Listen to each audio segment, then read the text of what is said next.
The book of 1 Chronicles, chapter 1. From Adam to Noah's sons. The descendants of Adam were Seth, Enosh, Kenan, Mahalalel, Jared, Enoch, Methuselah, Lamech, and Noah. The sons of Noah were Shem, Ham, and Japheth.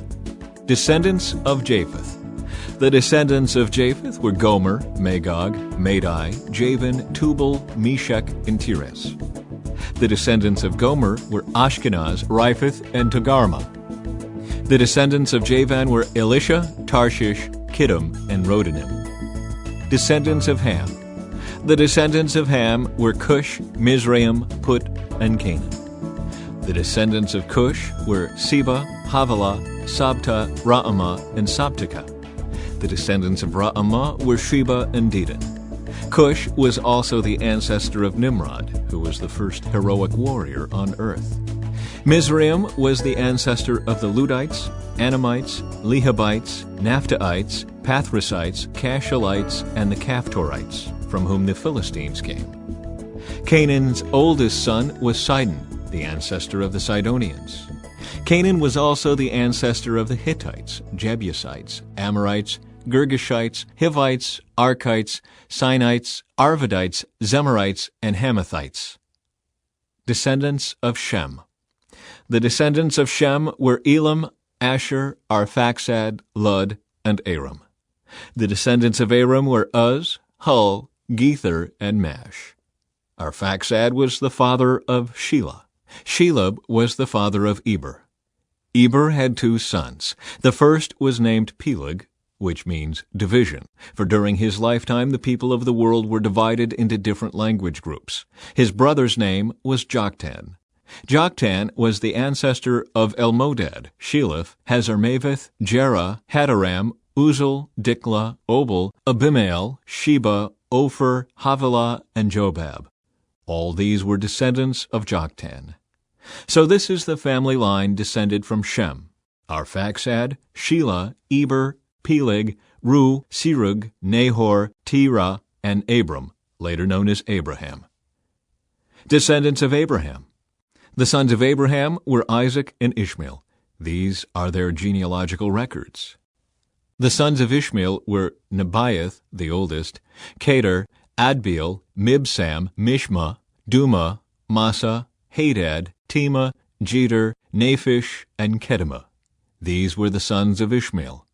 The sons of Keturah, Abraham's concubine, were Zimran, Jokshan, Medan, Midian, Ishbak, and Shua. The sons of Jokshan were Sheba and Dedan. The sons of Midian were Ephah, Epher, Hanek, Abida, and Eldah. All these were descendants of Abraham through his concubine Keturah. Descendants of Isaac. Abraham was the father of Isaac. The sons of Isaac were Esau and Israel. Descendants of Esau. The sons of Esau were Eliphaz, Reuel, Jeush, Jalem, and Korah. The sons of Eliphaz were Teman, Omar, Zepho, Gatam, Kenaz, and Amalek, who was born to Timnah. The sons of Reuel were Nahath, Zerah, Shammah, and Mizah. Original peoples of Edom. The sons of Seir were Lotan, Shobal, Zibeon, Anah, Dishon, Ezer, and Dishan. The sons of Lotan were Hori and Heman. Lotan's sister was named Timnah. The sons of Shobal were Alvan, Manahath, Ebal, Shepho, and Onam. The sons of Zibeon were Ea and Anah. The son of Anah was Dishon. The sons of Dishon were Hemdan, Eshban, Ithran, and Karen. The sons of Ezer were Bilhan, Zaavan, and Achan. The sons of Dishan were Uz and Aaron. Rulers of Edom. These are the kings who ruled in Edom before there were kings in Israel. Bela, son of Beor, who ruled from his city of Dinhabah. When Bela died, Jobab, son of Zerah from Basra, became king. When Jobab died, Husham from the land of the Temanites became king. When Husham died, Hadad, son of Bedad, became king and ruled from the city of Avith. He was the one who destroyed the Midianite army in the land of Moab. When Hadad died, Samlah from the city of Masrekah became king. When Samlah died, Shul from the city of Rehoboth on the river became king. When Shul died, Baal-Hanan, son of Akbor, became king. When Baal-Hanan died, Hadad became king and ruled from the city of Pau. His wife was Mehetabel, the daughter of Matred and granddaughter of Mezahab. Then Hadad died. The clan leaders of Edom were Timnah, Alva, Jetheth, Aholibamah, Elah, Penan, Kenaz, Teman, Mibzar, Magdil, and Iram. These were the clan leaders of Edom. Chapter 2. Descendants of Israel. The sons of Israel were Reuben, Simeon, Levi, Judah, Issachar, Zebulun, Dan, Joseph, Benjamin, Naphtali, Gad, and Asher. Descendants of Judah. Judah had 3 sons from Bathshua, a Canaanite woman. Their names were Onan, and Shelah. But the Lord saw that the oldest son was a wicked man, so he killed him. Later Judah had twin sons from Tamar, his widowed daughter-in-law. Their names were Perez and Zerah. So Judah had 5 sons in all. The sons of Perez were Hezron and Hamul. The sons of Zerah were Zimri, Ethan, Heman, Calcol, and Darda, 5 in all. The son of Carmi, a descendant of Zimri, was Achan, who brought disaster on Israel by taking plunder that had been set apart for the Lord. The son of Ethan was Azariah. From Judah's grandson Hezron to David. The sons of Hezron were Jerahmeel, Ram, and Caleb. Ram was the father of Amminadab. Amminadab was the father of Nahshon, a leader of Judah. Nahshon was the father of Salmon. Salmon was the father of Boaz. Boaz was the father of Obed. Obed was the father of Jesse.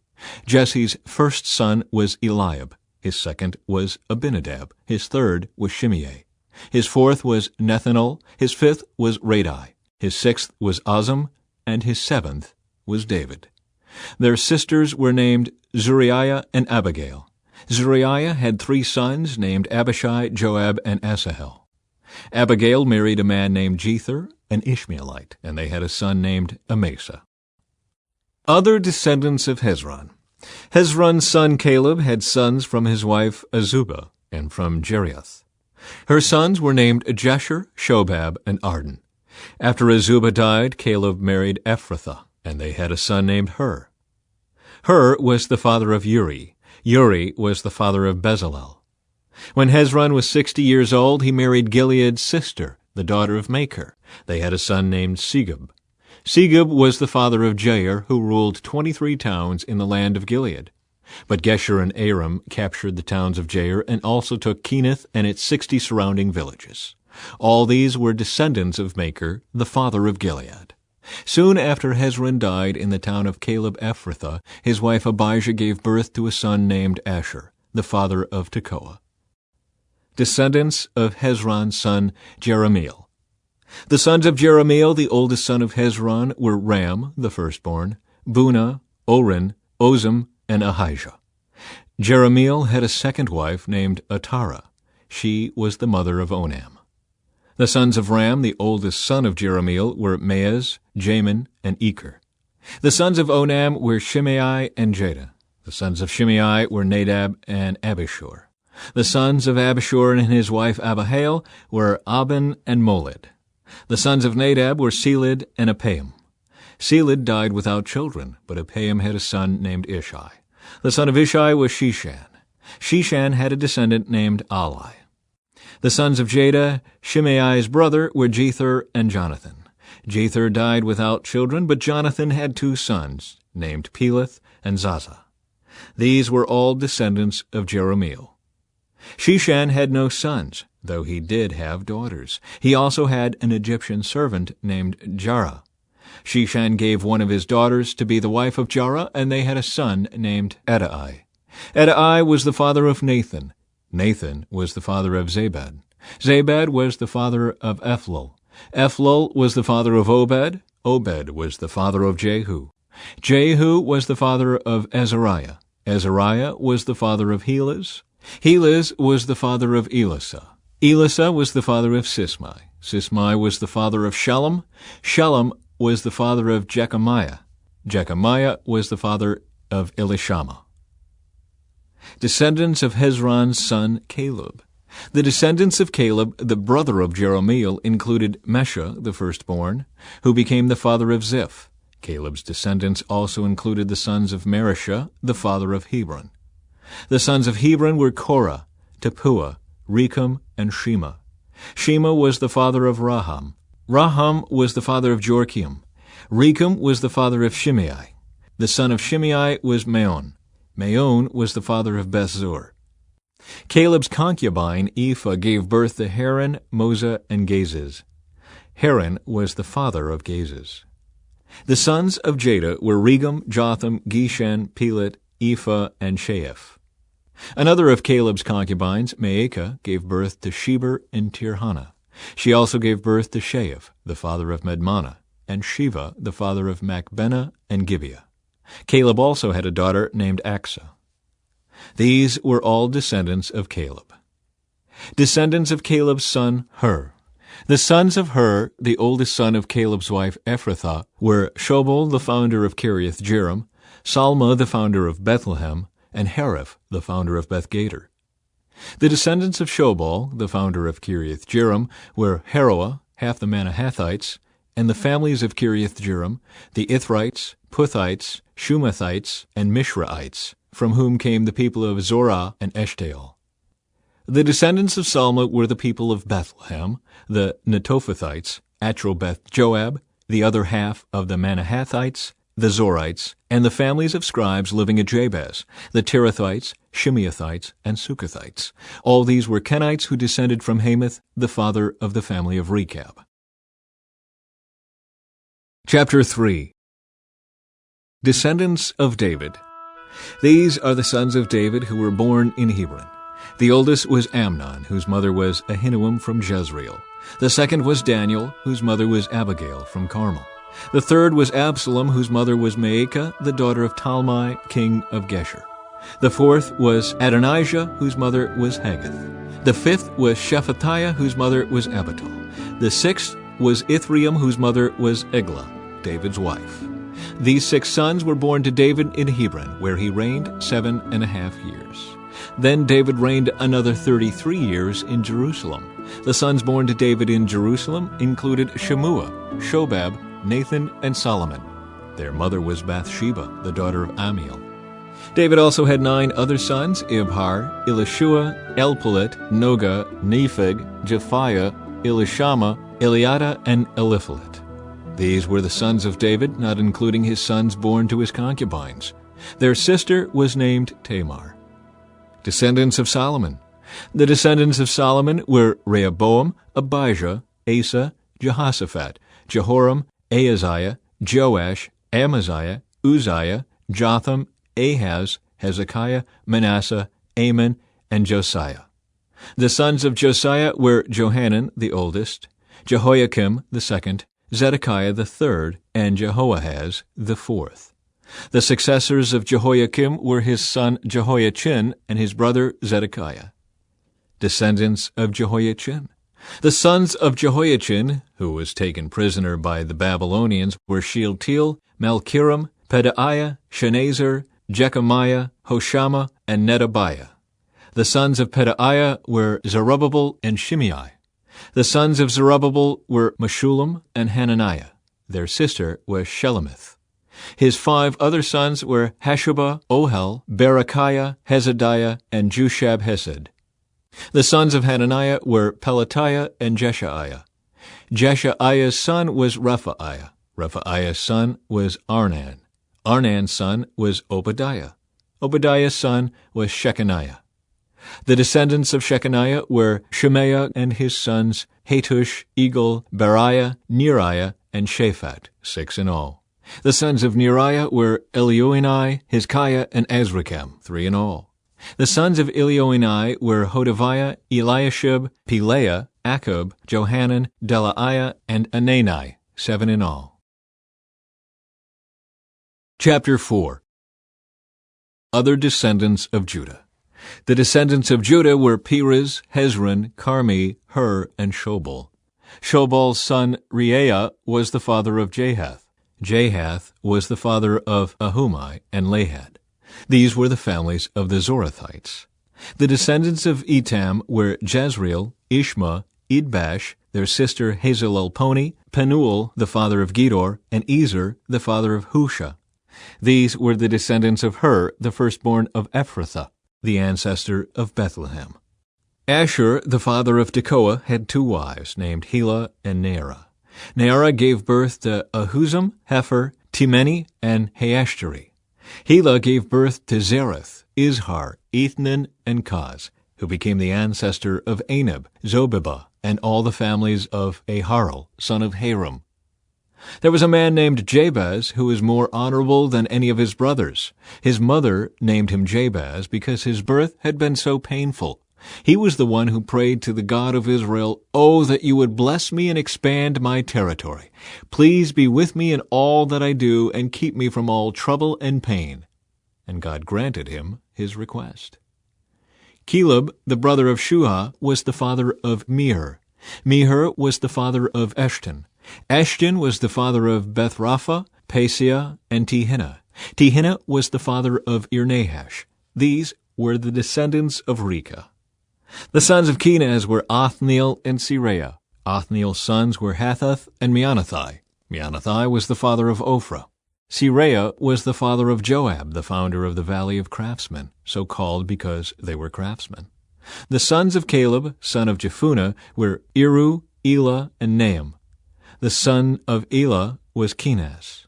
The sons of Jehalelel were Ziph, Ziphah, Tiria, and Azarel. The sons of Ezra were Jether, Merid, Epher, and Jalon. One of Merid's wives became the mother of Miriam, Shammai, and Ishbah, the father of Eshtemoa. He married a woman from Judah, who became the mother of Jered, the father of Gedor, Heber, the father of Soko, and Jekuthiel, the father of Zanoah. Merid also married Bithiah, a daughter of Pharaoh, and she bore him children. Hodiah's wife was the sister of Naham. One of her sons was the father of Keilah, the Garmite, and another was the father of Eshtemoa, the Maacathite. The sons of Shimon were Amnon, Rena, Ben-Hanan, and Telon. The descendants of Ishai were Zoheth and Ben-Zoheth. Descendants of Judah's son, Shelah. Shelah was one of Judah's sons. The descendants of Shelah were the father of Lekah, Laada, the father of Mareshah, the families of linen workers at Beth-Ashbea, Joachim, the men of Kozeba, and Joash and Seraph, who ruled over Moab, and Jashubai-Lehem. These names all come from ancient records. They were the pottery makers who lived in Netaim and Gedera. They lived there and worked for the king. Descendants of Simeon. The sons of Simeon were Jemuel, Jamin, Jerib, Zohar, and Shaul. The descendants of Shaul were Shalom, Mibsam, and Mishma. The descendants of Mishma were Hamuel, Zakur, and Shimei. Shimei had 16 sons and 6 daughters, but none of his brothers had large families, so Simeon's tribe never grew as large as the tribe of Judah. They lived in Beersheba, Moladah, Hazar-Shul, Bilhah, Ezem, Tolad, Bethul, Hormah, Ziklag, Beth-Markaboth, Hazar-Susim, Beth-Biri, and Shearaim. These towns were under their control until the time of King David. Their descendants also lived in Etam, Ain, Rimmon, Token, and Ashan, 5 towns and their surrounding villages as far away as Baalath. This was their territory, and these names are listed in their genealogical records. Other descendants of Simeon included Meshobab, Jamlech, Joshua, son of Amaziah, Joel, Jehu, son of Joshabiah, son of Seraiah, son of Aziel, Elioenai, Jaakobah, Joshahiah, Asaiah, Adiel, Jezemiel, Benaiah, and Ziza, son of Shiphi, son of Alon, son of Jedaiah, son of Shimri, son of Shimea. These were the names of some of the leaders of Simeon's wealthy clans. Their families grew, and they traveled to the region of Gerar, in the east part of the valley, seeking pasture land for their flocks. They found lush pastures there, and the land was quiet and peaceful. Some of Ham's descendants had been living in that region, but during the reign of King Hezekiah of Judah, these leaders of Simeon invaded the region and completely destroyed the homes of the descendants of Ham and of the Meunites. No trace of them remains today. They killed everyone who lived there and took the land for themselves, because they wanted its good pasture land for their flocks. 500 of these invaders from the tribe of Simeon went to Mount Seir, led by Pelatiah, Neriah, Rephaiah, and Uzziel, all sons of Ishai. They destroyed the few Amalekites who had survived, and they have lived there ever since. Chapter 5. Descendants of Reuben. The oldest son of Israel was Reuben, but since he dishonored his father by sleeping with one of his father's concubines, his birthright was given to the sons of his brother Joseph. For this reason, Reuben is not listed in the genealogical records as the firstborn son. The descendants of Judah became the most powerful tribe and provided a ruler for the nation, but the birthright belonged to Joseph. The sons of Reuben, the oldest son of Israel, were Hanok, Palu, Hezron, and Carmi. The descendants of Joel were Shemaiah, Gog, Shimei, Micah, Reiah, Baal, and Beerah. Beerah was the leader of the Reubenites when they were taken into captivity by King Tiglath-Pileser of Assyria. Beerah's relatives are listed in their genealogical records by their clans: Jeiel, the leader, Zechariah, and Bela, son of Azaz, son of Shema, son of Joel. The Reubenites lived in the area that stretches from Aror to Nebo and Baal-Meon. And since they had so many livestock in the land of Gilead, they spread east toward the edge of the desert that stretches to the Euphrates River. During the reign of Saul, the Reubenites defeated the Hagrites in battle. Then they moved into the Hagrite settlements all along the eastern edge of Gilead. Descendants of Gad. Next to the Reubenites, the descendants of Gad lived in the land of Bashan as far east as Salecah. Joel was the leader in the land of Bashan, and Shapham was second in command, followed by Jaanai and Shaphat. Their relatives, the leaders of 7 other clans, were Michael, Meshullam, Sheba, Jorai, Jachin, Ziah, and Eber. These were all descendants of Abihail, son of Hurai, son of Jeroah, son of Gilead, son of Michael, son of Jeshishai, son of Jado, son of Buz. Ahai, son of Abdiel, son of Gunai, was the leader of their clans. The Gadites lived in the land of Gilead, in Bashan and its villages, and throughout all the pasture lands of Sharon. All of these were listed in the genealogical records during the days of King Jotham of Judah and King Jeroboam of Israel. The tribes east of the Jordan. There were 44,760 capable warriors in the armies of Reuben, Gad, and the half-tribe of Manasseh. They were all skilled in combat and armed with shields, swords, and bows. They waged war against the Hagrites, the Jederites, the Naphishites, and the Nodabites. They cried out to God during the battle, and he answered their prayer because they trusted in him. So the Hagrites and all their allies were defeated. The plunder taken from the Hagrites included 50,000 camels, 250,000 sheep and goats, 2,000 donkeys, and 100,000 captives. Many of the Hagrites were killed in the battle because God was fighting against them. The people of Reuben, Gad, and Manasseh lived in their land until they were taken into exile. The half-tribe of Manasseh was very large and spread through the land from Bashan to Baal-Hermon, Senir, and Mount Hermon. These were the leaders of their clans: Epher, Ishai, Eliel, Azriel, Jeremiah, Hodaviah, and Jediel. These men had a great reputation as mighty warriors and leaders of their clans. But these tribes were unfaithful to the God of their ancestors. They worshipped the gods of the nations that God had destroyed. So the God of Israel caused King Pul of Assyria, also known as Tiglath-Pileser, to invade the land and take away the people of Reuben, Gad, and the half-tribe of Manasseh as captives. The Assyrians exiled them to Halah, Habor, Hera, and the Gozan River, where they remain to this day. Chapter 6. The priestly line. The sons of Levi were Gershon, Kohath, and Merari. The descendants of Kohath included Amram, Izhar, Hebron, and Uzziel. The children of Amram were Aaron, Moses, and Miriam. The sons of Aaron were Nadab, Abihu, Eleazar, and Ithamar. Eleazar was the father of Phinehas. Phinehas was the father of Abishua. Abishua was the father of Bukai. Bukai was the father of Uzzi. Uzzi was the father of Zerahiah. Zerahiah was the father of Meraoth. Meraoth was the father of Amariah. Amariah was the father of Ahitub. Ahitub was the father of Zadok. Zadok was the father of Ahimaaz. Ahimaaz was the father of Azariah. Azariah was the father of Johanan. Johanan was the father of Azariah, the high priest at the temple built by Solomon in Jerusalem. Azariah was the father of Amariah. Amariah was the father of Ahitub. Ahitub was the father of Zadok. Zadok was the father of Shallum. Shallum was the father of Hilkiah. Hilkiah was the father of Azariah. Azariah was the father of Seraiah. Seraiah was the father of Jehozadak, who went into exile when the Lord sent the people of Judah and Jerusalem into captivity under Nebuchadnezzar. The Levite clans. The sons of Levi were Gershon, Kohath, and Merari. The descendants of Gershon included Libni and Shimei.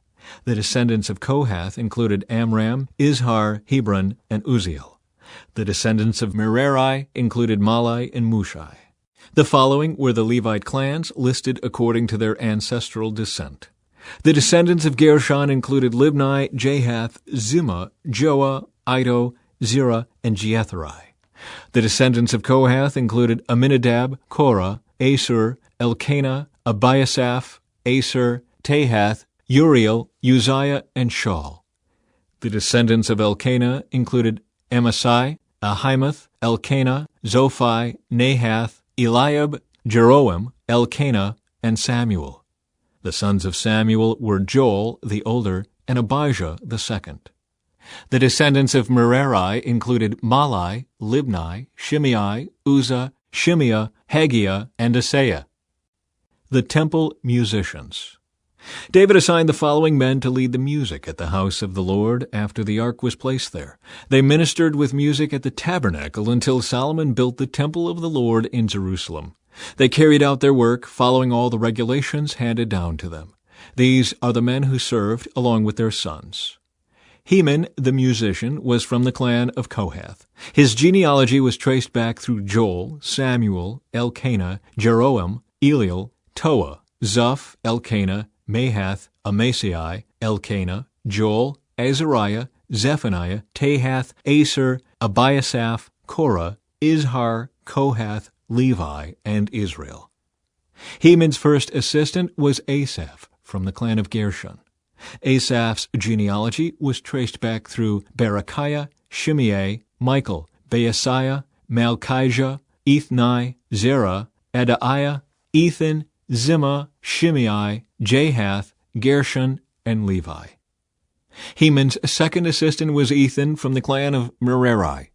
Ethan's genealogy was traced back through Kishai, Abdi, Malach, Hashabiah, Amaziah, Hilkiah, Amzi, Bani, Shemer, Malai, Mushai, Merari, and Levi.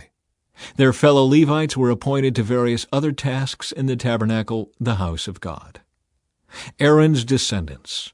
Only Aaron and his descendants served as priests. They presented the offerings on the altar of burnt offering and the altar of incense, and they performed all the other duties related to the most holy place. They made atonement for Israel by doing everything that Moses, the servant of God, had commanded them.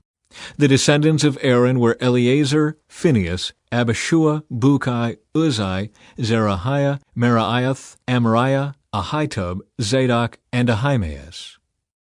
Territory for the Levites. This is a record of the towns and territory assigned by means of sacred lots to the descendants of Aaron, who were from the clan of Kohath. This territory included Hebron and its surrounding pasture lands in Judah. But the fields and outlying areas belonging to the city were given to Caleb, son of Jephunneh. So the descendants of Aaron were given the following towns, each with its pasture lands: Hebron, a city of refuge; Libnah, Jatir, Eshtemoa, Holon, Deber, Ain, Juttah, and Beth-Shemesh. And from the territory of Benjamin they were given Gibeon, Geba, Alameth, and Anathoth, each with its pasture lands. So 13 towns were given to the descendants of Aaron. The remaining descendants of Kohath received 10 towns from the territory of the half-tribe of Manasseh by means of sacred lots. The descendants of Gershon received by sacred lots 13 towns from the territories of Issachar, Asher, Naphtali, and from the Bashan area of Manasseh east of the Jordan. The descendants of Merari received by sacred lots 12 towns from the territories of Reuben, Gad, and Zebulun. So the people of Israel assigned all these towns and pasture lands to the Levites. The towns in the territories of Judah, Simeon, and Benjamin, mentioned above, were assigned to them by means of sacred lots. The descendants of Kohath were given the following towns from the territory of Ephraim, each with its pasture lands: Shechem, a city of refuge in the hill country of Ephraim; Gezer, Jokmeam, Beth-horon, Ajalon, and Gath-rimmon. The remaining descendants of Kohath were assigned the towns of Aner and Bileam from the territory of the half-tribe of Manasseh, each with its pasture lands. The descendants of Gershon received the towns of Golan in Bashan and Ashtaroth from the territory of the half-tribe of Manasseh, each with its pasture lands.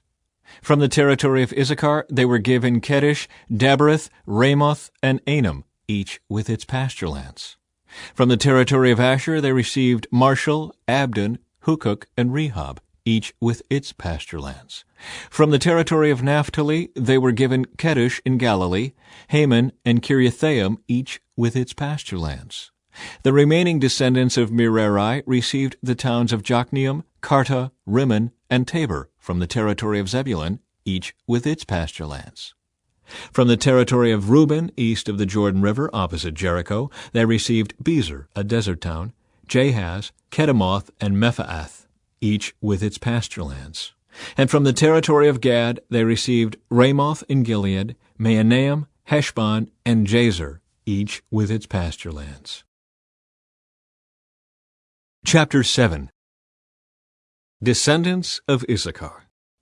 The four sons of Issachar were Tola, Puah, Jashub, and Shimron.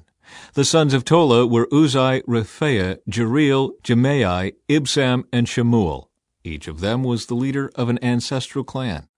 At the time of King David, the total number of mighty warriors listed in the records of these clans was 22,600.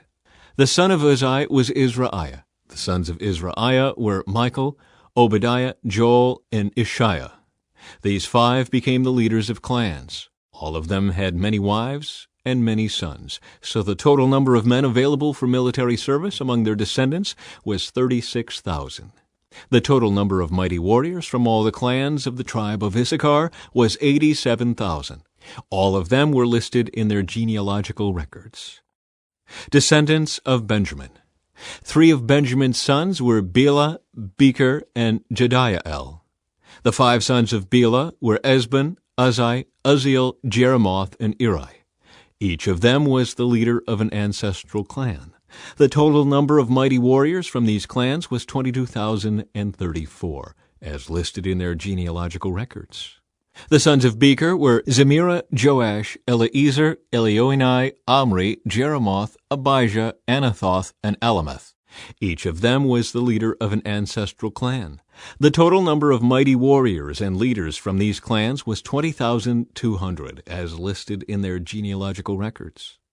The son of Jediael was Bilhan. The sons of Bilhan were Jeush, Benjamin, Ehud, Kenaanah, Zethan, Tarshish, and Ahashahar. Each of them was the leader of an ancestral clan. From these clans, the total number of mighty warriors ready for war was 17,200. The sons of were Shuppim and Huppim. Husham was the son of Aher. Descendants of Naphtali. The sons of Naphtali were Jeziel, Gunai, Jezer, and Shillem. They were all descendants of Jacob's concubine Bilhah. Descendants of Manasseh. The descendants of Manasseh through his Aramean concubine included Azriel. She also bore Machir, the father of Gilead. Machir found wives for Huppim and Shuppim. Machir had a sister named Maacah. One of his descendants was Zelophehad, who had only daughters. Machir's wife Maacah gave birth to a son whom she named Perish. His brother's name was Sheresh. The sons of Perish were Ulam and Rakem. The son of Ulam was Bedan. All these were considered Gileadites, descendants of Machir, son of Manasseh. Machir's sister Hamoleketh gave birth to Ishhad, Abiezer, and Mala. The sons of Shemida were Ahian, Shechem, Lichai, and Anaim. Descendants of Ephraim.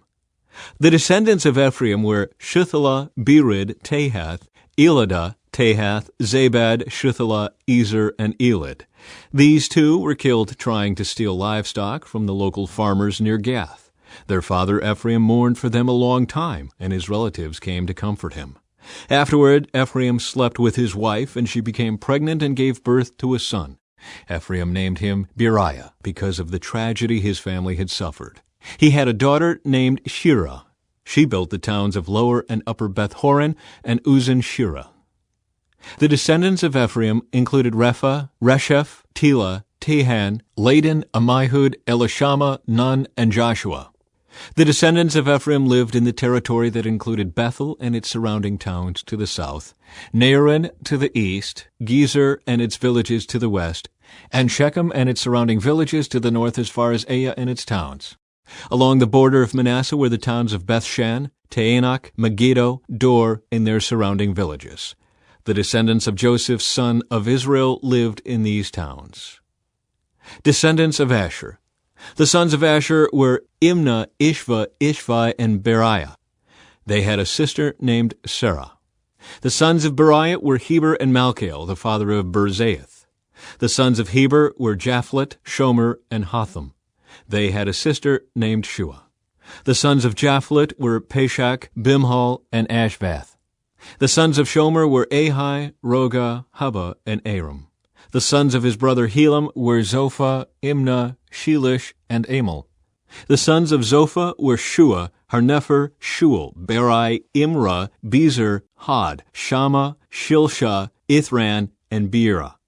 The sons of Jether were Jephunneh, Pispah, and Erah. The sons of Ulah were Arah, Haniel, and Rizia. Each of these descendants of Asher was the head of an ancestral clan. They were all select men, mighty warriors, and outstanding leaders. The total number of men available for military service was 26,000, as listed in their genealogical records.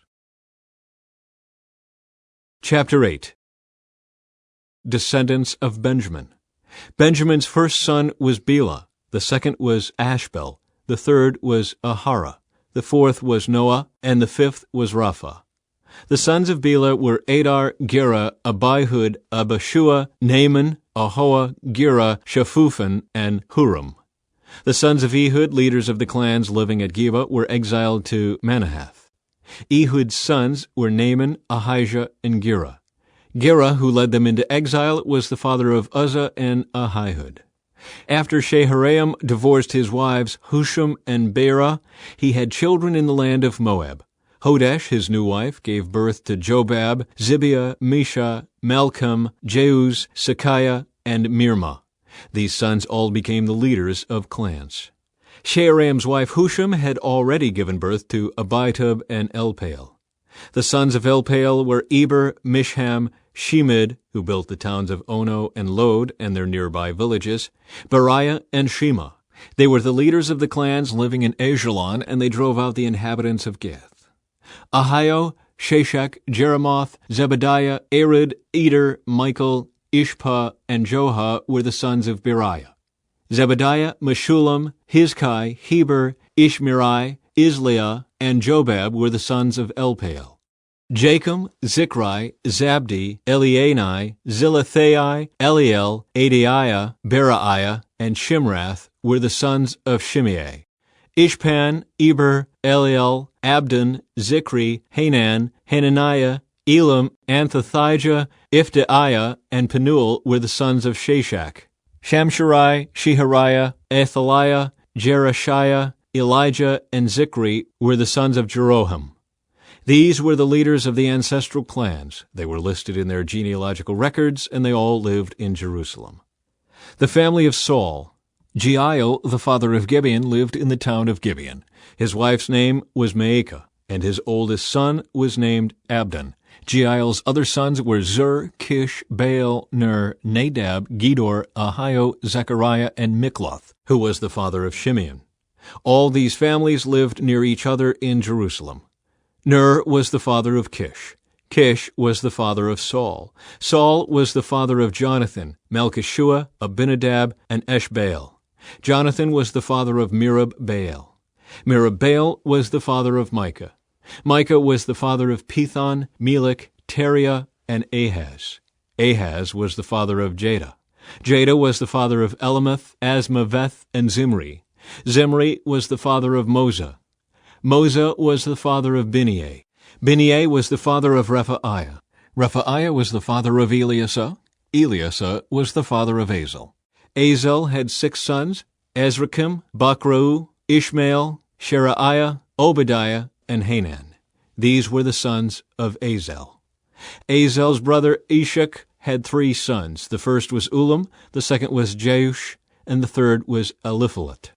Ulam's sons were all mighty warriors and expert archers. They had many sons and grandsons, 150 in all. All these were descendants of Benjamin. Chapter 9. So all Israel was listed in the genealogical records in the book of the kings of Israel. The returning exiles. The people of Judah were exiled to Babylon because they were unfaithful to the Lord. The first of the exiles to return to their property in their former towns were priests, Levites, temple servants, and other Israelites. Some of the people from the tribes of Judah, Benjamin, Ephraim, and Manasseh came and settled in Jerusalem. One family that returned was that of Uthai, son of Ammihud, son of Omri, son of Imri, son of Bani, a descendant of Perez, son of Judah. Others returned from the Shilonite clan, including Asaiah, the oldest, and his sons. From the Zerahite clan, Juel returned with his relatives. In all, 690 families from the tribe of Judah returned. From the tribe of Benjamin came Sallu, son of Meshullam, son of Hodaviah, son of Hashanuah, Ibniah, son of Jeroham, Elah, son of Uzai, son of Mikri, and Meshullam, son of Shephatiah, son of Ruel, son of Ibnijah. These men were all leaders of clans, and they were listed in their genealogical records. In all, 956 families from the tribe of Benjamin returned. The returning priests. Among the priests who returned were Jedaiah, Jehoiarib, Jachin, Azariah, son of Hilkiah, son of Meshullam, son of Zadok, son of Meraioth, son of Ahitub. Azariah was the chief officer of the house of God. Other returning priests were Adaiah, son of Jeroham, son of Pashur, son of Milchijah, and Maaseiah, son of Adiel, son of Jezerah, son of Meshullam, son of Meshillemith, son of Immer. In all, 1,760 priests returned. They were heads of clans and very able men. They were responsible for ministering at the house of God. The returning Levites. The Levites who returned were Shemaiah, son of Hashub, son of Azrikam, son of Hashabiah, a descendant of Merari. Bakbakar, Hirish, Galil, Mattaniah, son of Micah, son of Zikri, son of Asaph, Obadiah, son of Shemaiah, son of Galil, son of Jeduthun, and Berechiah, son of Asa, son of Elkanah, who lived in the area of Netophah. The gatekeepers who returned were Shallum, Akub, Talmon, Ahiman, and their relatives. Shallum was the chief gatekeeper.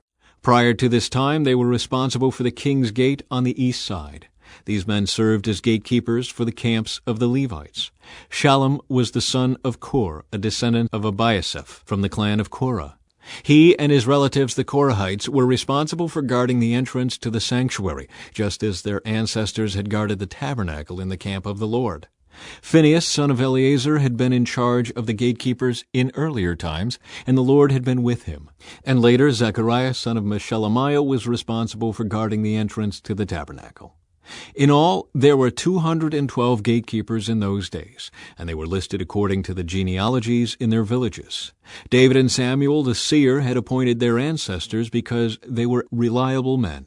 These gatekeepers and their descendants, by their divisions, were responsible for guarding the entrance to the house of the Lord when that house was a tent. The gatekeepers were stationed on all 4 sides, east, west, north, and south. Their relatives in the villages came regularly to share their duties for 7-day periods. The 4 chief gatekeepers, all Levites, were trusted officials, for they were responsible for the rooms and treasuries at the house of God. They would spend the night around the house of God, since it was their duty to guard it and to open the gates every morning. Some of the gatekeepers were assigned to care for the various articles used in worship. They checked them in and out to avoid any loss. Others were responsible for the furnishings, the items in the sanctuary, and the supplies, such as choice flour, wine, olive oil, frankincense, and spices. But it was the priests who blended the spices. Mattathiah, a Levite and the oldest son of Shallum the Korahite, was entrusted with baking the bread used in the offerings, and some members of the clan of Kohath were in charge of preparing the bread to be set on the table each Sabbath day. The musicians, all prominent Levites, lived at the temple. They were exempt from other responsibilities, since they were on duty at all hours. All these men lived in Jerusalem. They were the heads of Levite families and were listed as prominent leaders in their genealogical records. King Saul's family tree. Jeiel, the father of Gibeon, lived in the town of Gibeon. His wife's name was Maacah, and his oldest son was named Abdon. Jeiel's other sons were Zur, Kish, Baal, Ner, Nadab, Gedor, Ahio, Zechariah, and Mikloth. Mikloth was the father of Shimeam. All these families lived near each other in Jerusalem. Ner was the father of Kish. Kish was the father of Saul. Saul was the father of Jonathan, Malchishua, Abinadab, and Eshbaal. Jonathan was the father of Merib-Baal. Merib-Baal was the father of Micah. The sons of Micah were Pithon, Melech, Tariah, and Ahaz. Ahaz was the father of Jada. Jada was the father of Alameth, Asmaveth, and Zimri. Zimri was the father of Moza. Moza was the father of Bineah. Bineah's son was Rephaiah. Rephaiah's son was Eleasah. Eleasah's son was Azel. Azel had 6 sons, whose names were Azrikam, Bokeru, Ishmael, Sheariah, Obadiah, and Hanan. These were the sons of Azel. Chapter 10. The death of King Saul. Now the Philistines attacked Israel, and the men of Israel fled before them. Many were slaughtered on the slopes of Mount Gilboa. The Philistines closed in on Saul and his sons, and they killed 3 of his sons, Jonathan, Abinadab, and Malchishua. The fighting grew very fierce around Saul, and the Philistine archers caught up with him and wounded him. Saul groaned to his armor-bearer, "Take your sword and kill me before these pagan Philistines come to taunt and torture me." But his armor-bearer was afraid and would not do it. So Saul took his own sword and fell on it. When his armor-bearer realized that Saul was dead, he fell on his own sword and died. So Saul and his 3 sons died there together, bringing his dynasty to an end. When all the Israelites in the Jezreel valley saw that their army had fled, and that Saul and his sons were dead, they abandoned their towns and fled. So the Philistines moved in and occupied their towns. The next day, when the Philistines went out to strip the dead, they found the bodies of Saul and his sons on Mount Gilboa. So they stripped off Saul's armor and cut off his head. Then they proclaimed the good news of Saul's death before their idols and to the people throughout the land of Philistia. They placed his armor in the temple of their gods, and they fastened his head to the temple of Dagon. But when everyone in Jabesh-Gilead heard about everything the Philistines had done to Saul, all their mighty warriors brought the bodies of Saul and his sons back to Jabesh. Then they buried their bones beneath the great tree at Jabesh, and they fasted for 7 days. So Saul died because he was unfaithful to the Lord. He failed to obey the Lord's command, and he even consulted a medium instead of asking the Lord for guidance. So the Lord killed him and turned the kingdom over to David, son of Jesse. Chapter 11. David becomes king of all Israel. Then all Israel gathered before David at Hebron and told him, "We are your own flesh and blood. In the past, even when Saul was king, you were the one who really led the forces of Israel. And the Lord your God told you, 'You will be the shepherd of my people Israel. You will be the leader of my people Israel.'" So there at Hebron, David made a covenant before the Lord with all the elders of Israel, and they anointed him king of Israel, just as the Lord had promised through Samuel. David captures Jerusalem. Then David and all Israel went to Jerusalem, or Jebus, as it used to be called, where the Jebusites, the original inhabitants of the land, were living. The people of Jebus taunted David, saying, "You'll never get in here." But David captured the fortress of Zion, which is now called the City of David. David had said to his troops, "Whoever is first to attack the Jebusites will become the commander of my armies." And Joab, the son of David's sister Zeruiah, was first to attack, so he became the commander of David's armies. David made the fortress his home, and that is why it is called the City of David. He extended the city from the supporting terraces to the surrounding area, while Joab rebuilt the rest of Jerusalem, and David became more and more powerful because the Lord of heaven's armies was with him. David's mightiest warriors. These are the leaders of David's mighty warriors. Together with all Israel, they decided to make David their king, just as the Lord had promised concerning Israel. Here is the record of David's mightiest warriors. The first was Jashobeam the Hakmonite, who was leader of the three, the mightiest warriors among David's men. He once used his spear to kill 300 enemy warriors in a single battle. Next in rank among the three was Eleazar son of Dodai, a descendant of Ahoah. He was with David in the battle against the Philistines at Pas Dammim. The battle took place in a field full of barley, and the Israelite army fled. But Eleazar and David held their ground in the middle of the field and beat back the Philistines. So the Lord saved them by giving them a great victory. Once when David was at the rock near the cave of Adullam, the Philistine army was camped in the valley of Rephaim. The three, who were among the 30, an elite group among David's fighting men, went down to meet him there. David was staying in the stronghold at the time, and a Philistine detachment had occupied the town of Bethlehem. David remarked longingly to his men, "Oh, how I would love some of that good water from the well by the gate in Bethlehem." So the three broke through the Philistine lines, drew some water from the well by the gate in Bethlehem, and brought it back to David. But David refused to drink it. Instead, he poured it out as an offering to the Lord. "God forbid that I should drink this," he exclaimed. "This water is as precious as the blood of these men who risked their lives to bring it to me." So David did not drink it. These are examples of the exploits of the three. David's 30 mighty men. Abishai, the brother of Joab, was the leader of the 30. He once used his spear to kill 300 enemy warriors in a single battle. It was by such feats that he became as famous as the three.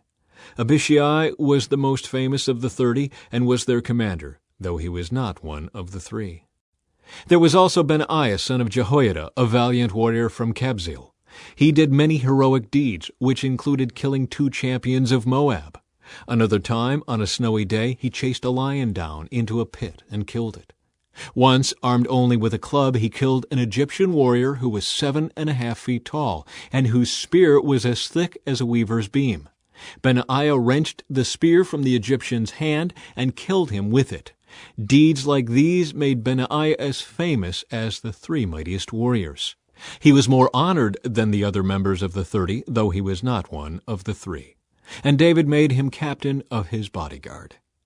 David's mighty warriors also included Asahel, Joab's brother, Elhanan, son of Dodo, from Bethlehem, Shammah from Harod, Heliz from Pelon, Ira, son of Ikish, from Tekoa, Abiezer from Anathoth, Sibbecai from Husha, Zalmon from Ahoah, Maharai from Netophah, Helid, son of Baanah, from Netophah, Ithai, son of Ribai, from Gibeah, in the land of Benjamin, Benaiah from Pirathon, Hurai from near Nahal-Gaash, Abi-Albon from Arabah, Asmaveth from Bahurim, Elabah from Shaalbon, the sons of Jashan from Gizon, Jonathan, son of Shagi, from Harar, Ahiam, son of Shear, from Hair, Eliphel, son of Hefer from Mechirah, Ahijah from Pelon, Hezro from Carmel, Paarai, son of Ezbai, Joel, the brother of Nathan,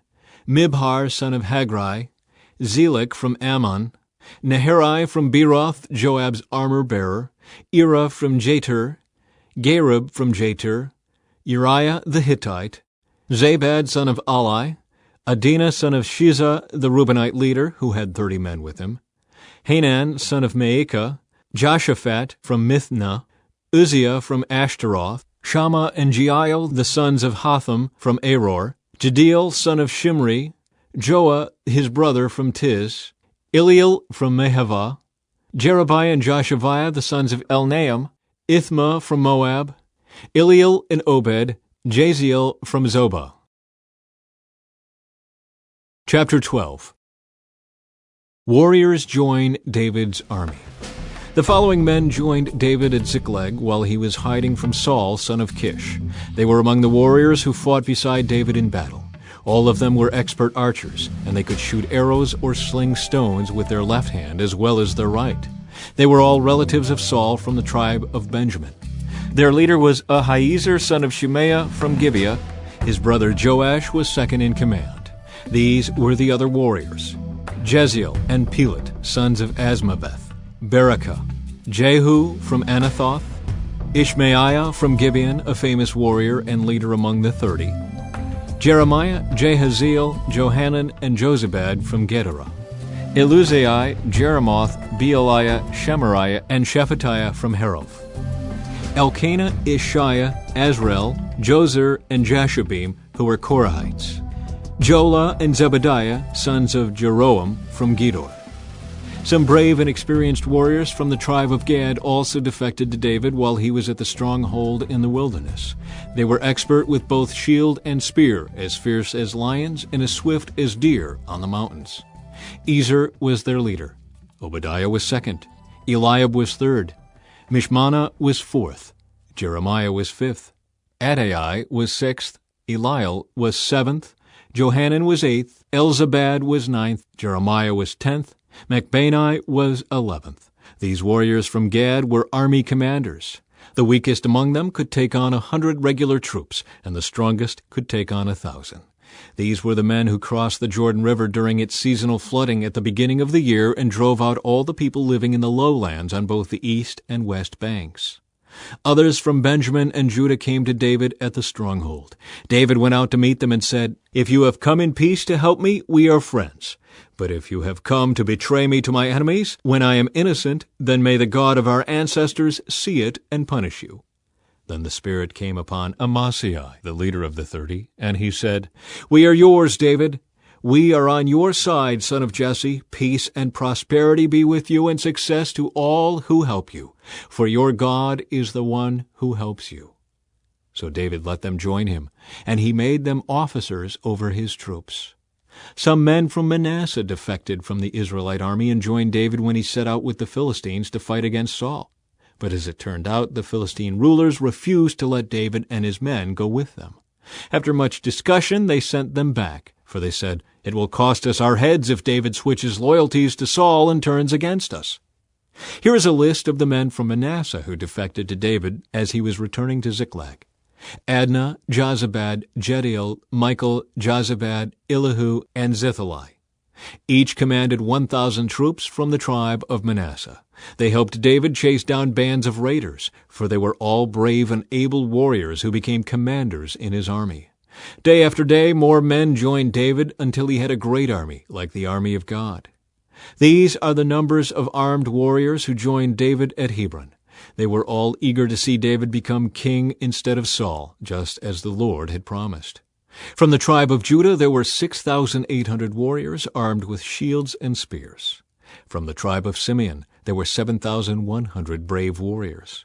From the tribe of Levi there were 4,600 warriors. This included Jehoiada, leader of the family of Aaron, who had 3,700 under his command. This also included Zadok, a brave young warrior, with 22 members of his family who were all officers. From the tribe of Benjamin, Saul's relatives, there were 3,000 warriors. Most of the men from Benjamin had remained loyal to Saul until this time. From the tribe of Ephraim, there were 20,800 brave warriors, each highly respected in his own clan. From the half-tribe of Manasseh, west of the Jordan, 18,000 men were designated by name to help David become king. From the tribe of Issachar, there were 200 leaders of the tribe with their relatives. All these men understood the signs of the times and knew the best course for Israel to take. From the tribe of Zebulun, there were 50,000 skilled warriors. They were fully armed and prepared for battle and completely loyal to David. From the tribe of Naphtali, there were 1,000 officers and 37,000 warriors armed with shields and spears. From the tribe of Dan, there were 28,600 warriors, all prepared for battle. From the tribe of Asher, there were 40,000 trained warriors, all prepared for battle. From the east side of the Jordan River, where the tribes of Reuben and Gad and the half-tribe of Manasseh lived, there were 120,000 troops armed with every kind of weapon. All these men came in battle array to Hebron with the single purpose of making David the king over all Israel. In fact, everyone in Israel agreed that David should be their king. They feasted and drank with David for 3 days, for preparations had been made by their relatives for their arrival. And people from as far away as Issachar, Zebulun, and Naphtali brought food on donkeys, camels, mules, and oxen. Vast supplies of flour, fig cakes, clusters of raisins, wine, olive oil, cattle, sheep, and goats were brought to the celebration. There was great joy throughout the land of Israel. Chapter 13. David attempts to move the ark. David consulted with all his officials, including the generals and captains of his army. Then he addressed the entire assembly of Israel as follows: "If you approve, and if it is the will of the Lord our God, let us send messages to all the Israelites throughout the land, including the priests and Levites in their towns and pasture lands. Let us invite them to come and join us. It is time to bring back the ark of our God, for we neglected it during the reign of Saul." The whole assembly agreed to this, for the people could see it was the right thing to do. So David summoned all Israel, from the Shihor brook of Egypt in the south all the way to the town of Lebo-Hamath in the north, to join in bringing the ark of God from Kiriath-Jearim. Then David and all Israel went to Baalah of Judah, also called Kiriath-Jearim, to bring back the ark of God, which bears the name of the Lord who is enthroned between the cherubim. They placed the ark of God on a new cart and brought it from Abinadab's house.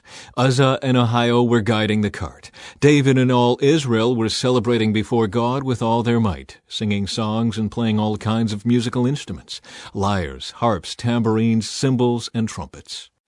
But when they arrived at the threshing floor of Nacon, the oxen stumbled, and Uzzah reached out his hand to steady the ark. Then the Lord's anger was aroused against Uzzah, and he struck him dead because he had laid his hand on the ark. So Uzzah died there in the presence of God. David was angry because the Lord's anger had burst out against Uzzah. He named that place Perez Uzzah, which means to burst out against Uzzah, as it is still called today. David was now afraid of God, and he asked, "How can I ever bring the ark of God back into my care?" So David did not move the ark into the city of David. Instead, he took it to the house of Obed-Edom of Gath. The ark of God remained there in Obed-Edom's house for 3 months, and the Lord blessed the household of Obed-Edom and everything he owned.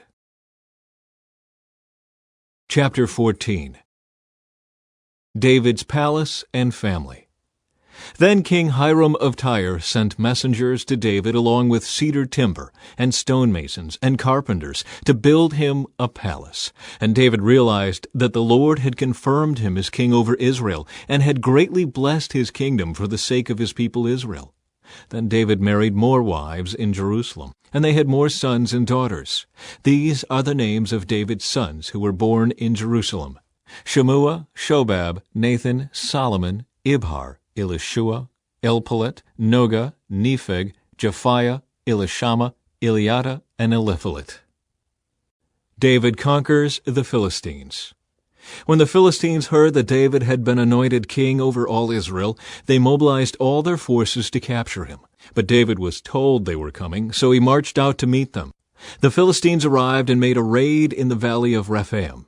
So David asked God, "Should I go out to fight the Philistines? Will you hand them over to me?" The Lord replied, "Yes, go ahead. I will hand them over to you." So David and his troops went up to Baal-perazim and defeated the Philistines there. "God did it," David exclaimed. "He used me to burst through my enemies like a raging flood." So they named that place Baal-perazim, which means the Lord who bursts through. The Philistines had abandoned their gods there, so David gave orders to burn them. But after a while, the Philistines returned and raided the valley again. And once again David asked God what to do. "Do not attack them straight on," God replied. "Instead, circle around behind and attack them near the poplar trees. When you hear a sound like marching feet in the tops of the poplar trees, go out and attack. That will be the signal that God is moving ahead of you to strike down the Philistine army." So David did what God commanded, and they struck down the Philistine army all the way from Gibeon to Gezer. So David's fame spread everywhere, and the Lord caused all the nations to fear David. Chapter 15. Preparing to move the ark. David now built several buildings for himself in the city of David.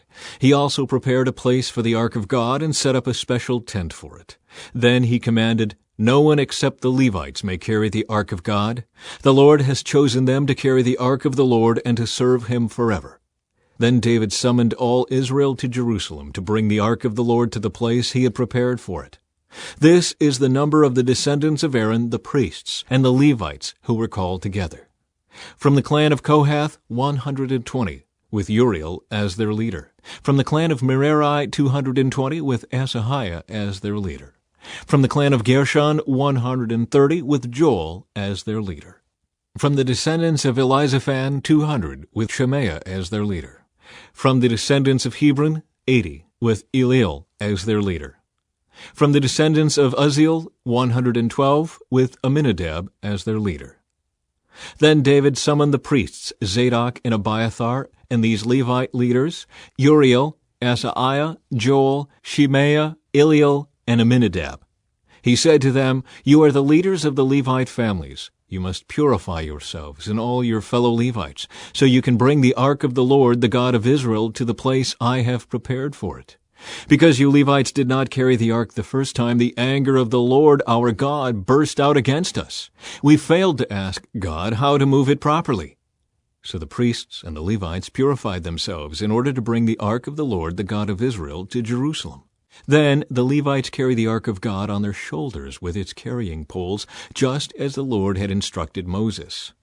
David also ordered the Levite leaders to appoint a choir of Levites who were singers and musicians to sing joyful songs to the accompaniment of harps, lyres, and cymbals.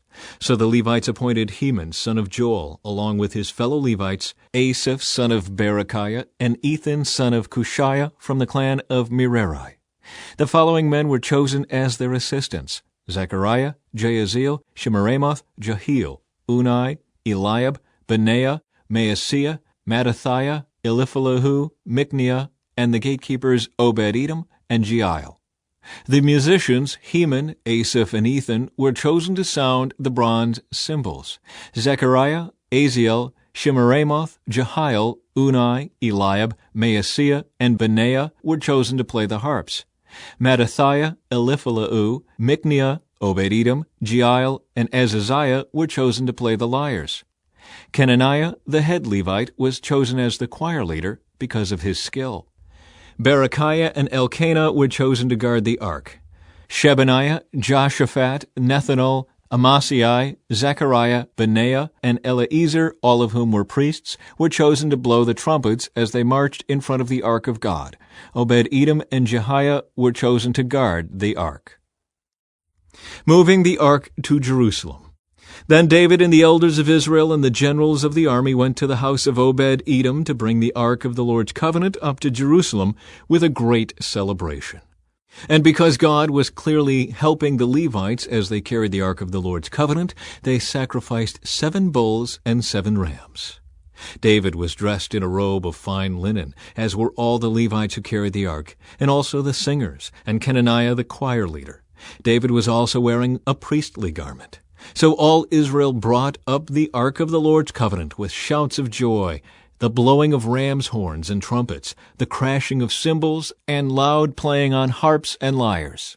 But as the ark of the Lord's covenant entered the city of David, Michal, the daughter of Saul, looked down from her window.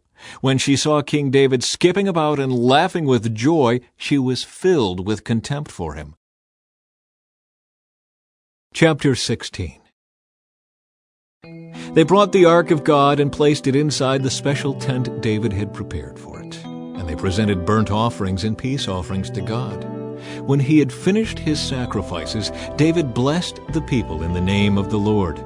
Then he gave to every man and woman in all Israel a loaf of bread, a cake of dates, and a cake of raisins. David appointed the following Levites to lead the people in worship before the ark of the Lord, to invoke his blessings, to give thanks, and to praise the Lord, the God of Israel. Asaph, the leader of this group, sounded the cymbals. Second to him was Zechariah, followed by Jeiel, Shemiramoth, Jehiel, Mattithiah, Eliab, Benaiah, Obed-Edom, and Jeiel. They played the harps and lyres. The priests Benaiah and Jehaziel played the trumpets regularly before the Ark of God's covenant. David's Song of Praise. On that day, David gave to Asaph and his fellow Levites this song of thanksgiving to the Lord. Give thanks to the Lord and proclaim his greatness. Let the whole world know what he has done. Sing to him, yes, sing his praises. Tell everyone about his wonderful deeds. Exalt in his holy name. Rejoice, you who worship the Lord. Search for the Lord and for his strength. Continually seek him. Remember the wonders he has performed, his miracles, and the rulings he has given. You children of his servant Israel, you descendants of Jacob, his chosen ones. He is the Lord our God. His justice is seen throughout the land. Remember his covenant forever, the commitment he made to 1,000 generations. This is the covenant he made with Abraham, and the oath he swore to Isaac. He confirmed it to Jacob as a decree, and to the people of Israel as a never-ending covenant. I will give you the land of Canaan as your special possession. He said this when you were few in number, a tiny group of strangers in Canaan. They wandered from nation to nation, from one kingdom to another, yet he did not let anyone oppress them. He warned kings on their behalf, "Do not touch my chosen people, and do not hurt my prophets." Let the whole earth sing to the Lord. Each day proclaim the good news that he saves. Publish his glorious deeds among the nations. Tell everyone about the amazing things he does. Great is the Lord. He is most worthy of praise. He is to be feared above all gods. The gods of other nations are mere idols, but the Lord made the heavens. Honor and majesty surround him. Strength and joy fill his dwelling. O nations of the world, recognize the Lord. Recognize that the Lord is glorious and strong. Give to the Lord the glory he deserves. Bring your offering and come into his presence. Worship the Lord in all his holy splendor. Let all the earth tremble before him. The world stands firm and cannot be shaken. Let the heavens be glad and the earth rejoice. Tell all the nations the Lord reigns. Let the sea and everything in it shout his praise. Let the fields and their crops burst out with joy. Let the trees of the forest rustle with praise, for the Lord is coming to judge the earth. Give thanks to the Lord, for he is good. His faithful love endures forever. Cry out, "Save us, O God of our salvation." Gather and rescue us from among the nations, so we can thank your holy name and rejoice and praise you. Praise the Lord, the God of Israel, who lives from everlasting to everlasting. And all the people shouted, Amen, and praised the Lord. Worship at Jerusalem and Gibeon. David arranged for Asaph and his fellow Levites to serve regularly before the Ark of the Lord's covenant, doing whatever needed to be done each day. This group included Obed-Edom, son of Jeduthun, Hosah, and 68 other Levites as gatekeepers. Meanwhile, David stationed Zadok the priest and his fellow priests at the tabernacle of the Lord at the place of worship in Gibeon, where they continued to minister before the Lord. They sacrificed the regular burnt offerings to the Lord each morning and evening on the altar set aside for that purpose, obeying everything written in the law of the Lord as he had commanded Israel. David also appointed Heman, Jeduthun, and the others chosen by name to give thanks to the Lord, for his faithful love endures forever. They used their trumpets, cymbals, and other instruments to accompany their songs of praise to God, and the sons of Jeduthun were appointed as gatekeepers. Then all the people returned to their homes, and David turned and went home to bless his own family. Chapter 17. The Lord's covenant promise to David. When David was settled in his palace, he summoned Nathan the prophet. "Look," David said, "I am living in a beautiful cedar palace, but the ark of the Lord's covenant is out there under a tent." Nathan replied to David, "Do whatever you have in mind, for God is with you." But that same night God said to Nathan, "Go and tell my servant David, this is what the Lord has declared. You are not the one to build a house for me to live in. I have never lived in a house from the day I brought the Israelites out of Egypt until this very day. My home has always been a tent, moving from one place to another in a tabernacle. Yet no matter where I have gone with the Israelites, I have never once complained to Israel's leaders, the shepherds of my people. I have never asked them, "Why haven't you built me a beautiful cedar house?" Now go and say to my servant David, "This is what the Lord of heaven's armies has declared. I took you from tending sheep in the pasture and selected you to be the leader of my people Israel.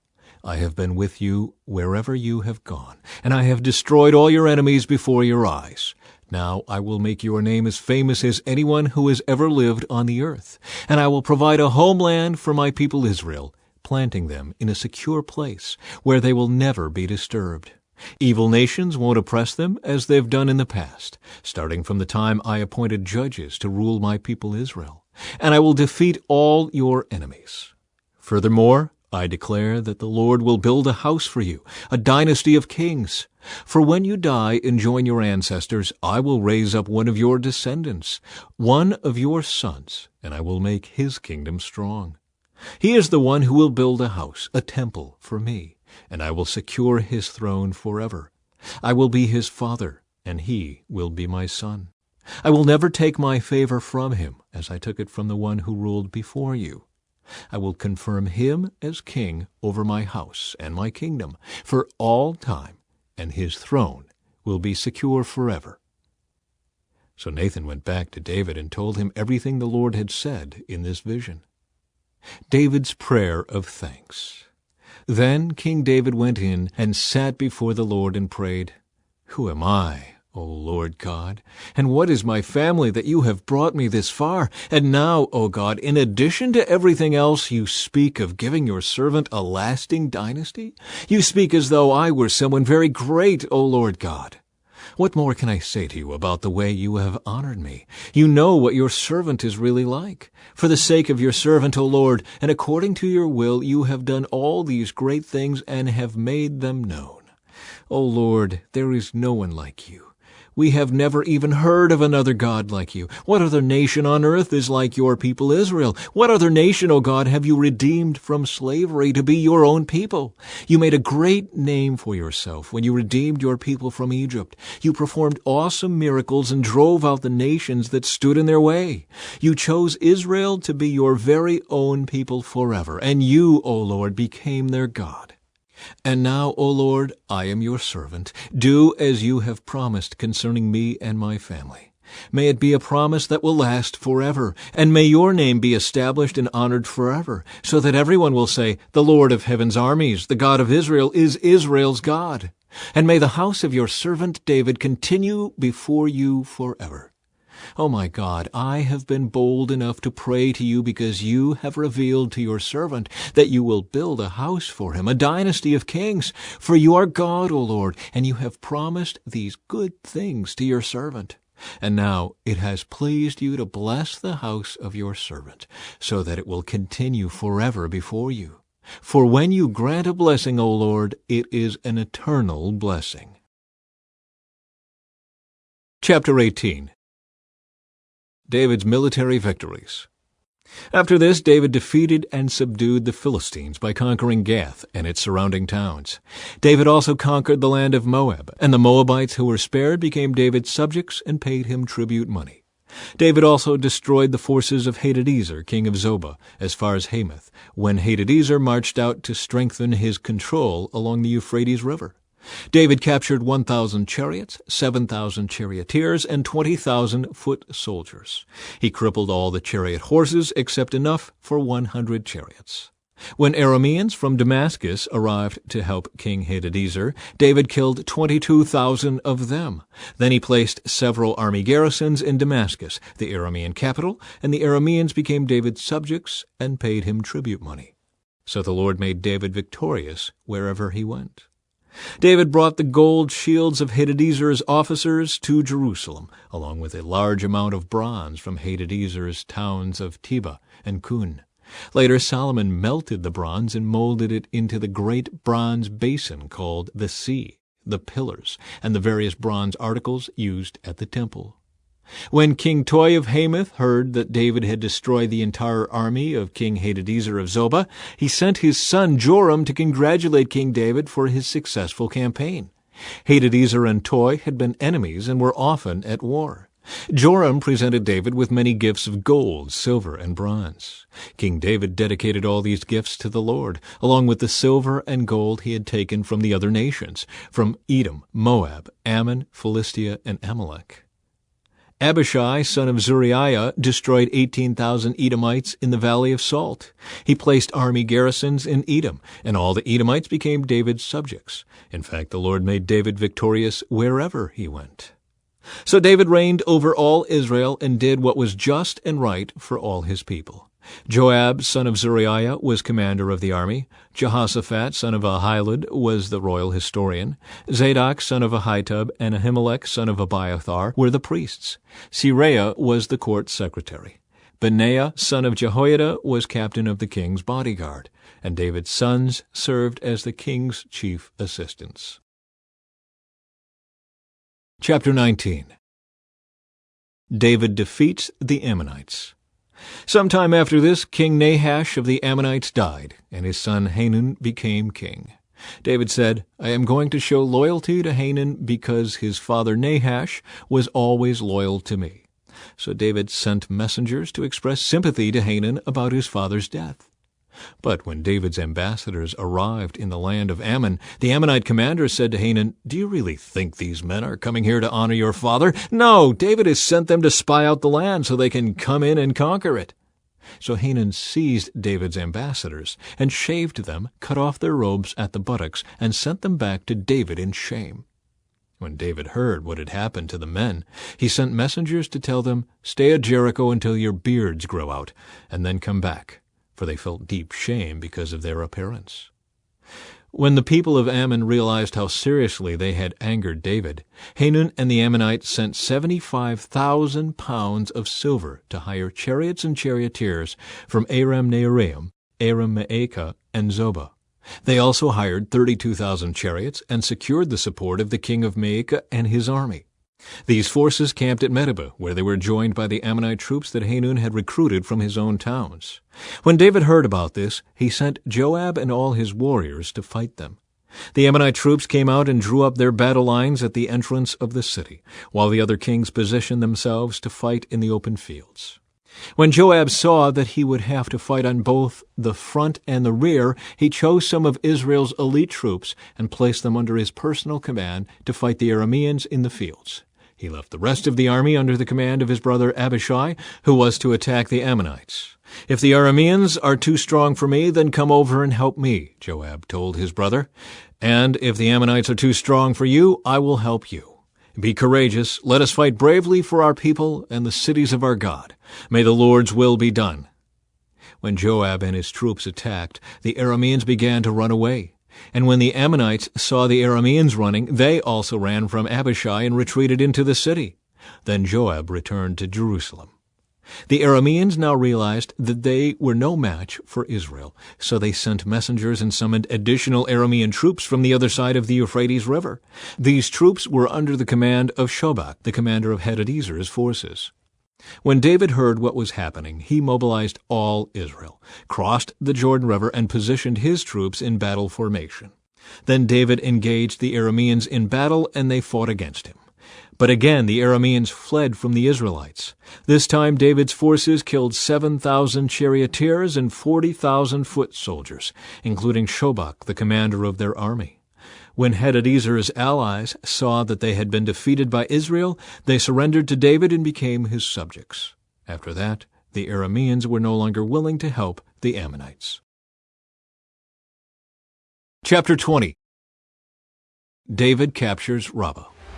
In the spring of the year, when kings normally go out to war, Joab led the Israelite army in successful attacks against the land of the Ammonites. In the process, he laid siege to the city of Rabbah.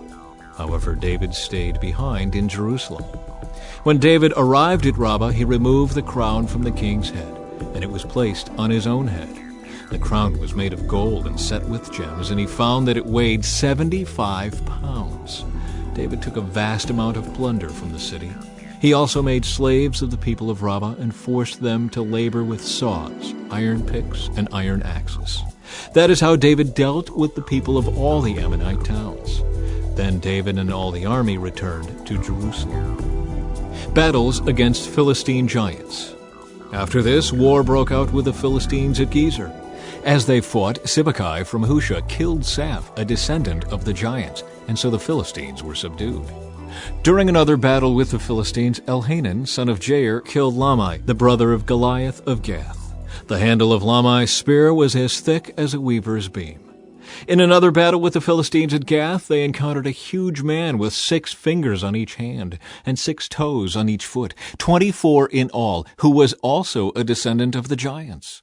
But when he defied and taunted Israel, he was killed by Jonathan, the son of David's brother Shimei. These Philistines were descendants of the giants of Gath, but David and his warriors killed them. Chapter 21. David takes a census. Satan rose up against Israel and caused David to take a census of the people of Israel. So David said to Joab and the commanders of the army, "Take a census of all the people of Israel, from Beersheba in the south to Dan in the north, and bring me a report so I may know how many there are." But Joab replied, "May the Lord increase the number of his people 100 times over, but why, my lord the king, do you want to do this? Are they not all your servants? Why must you cause Israel to sin?"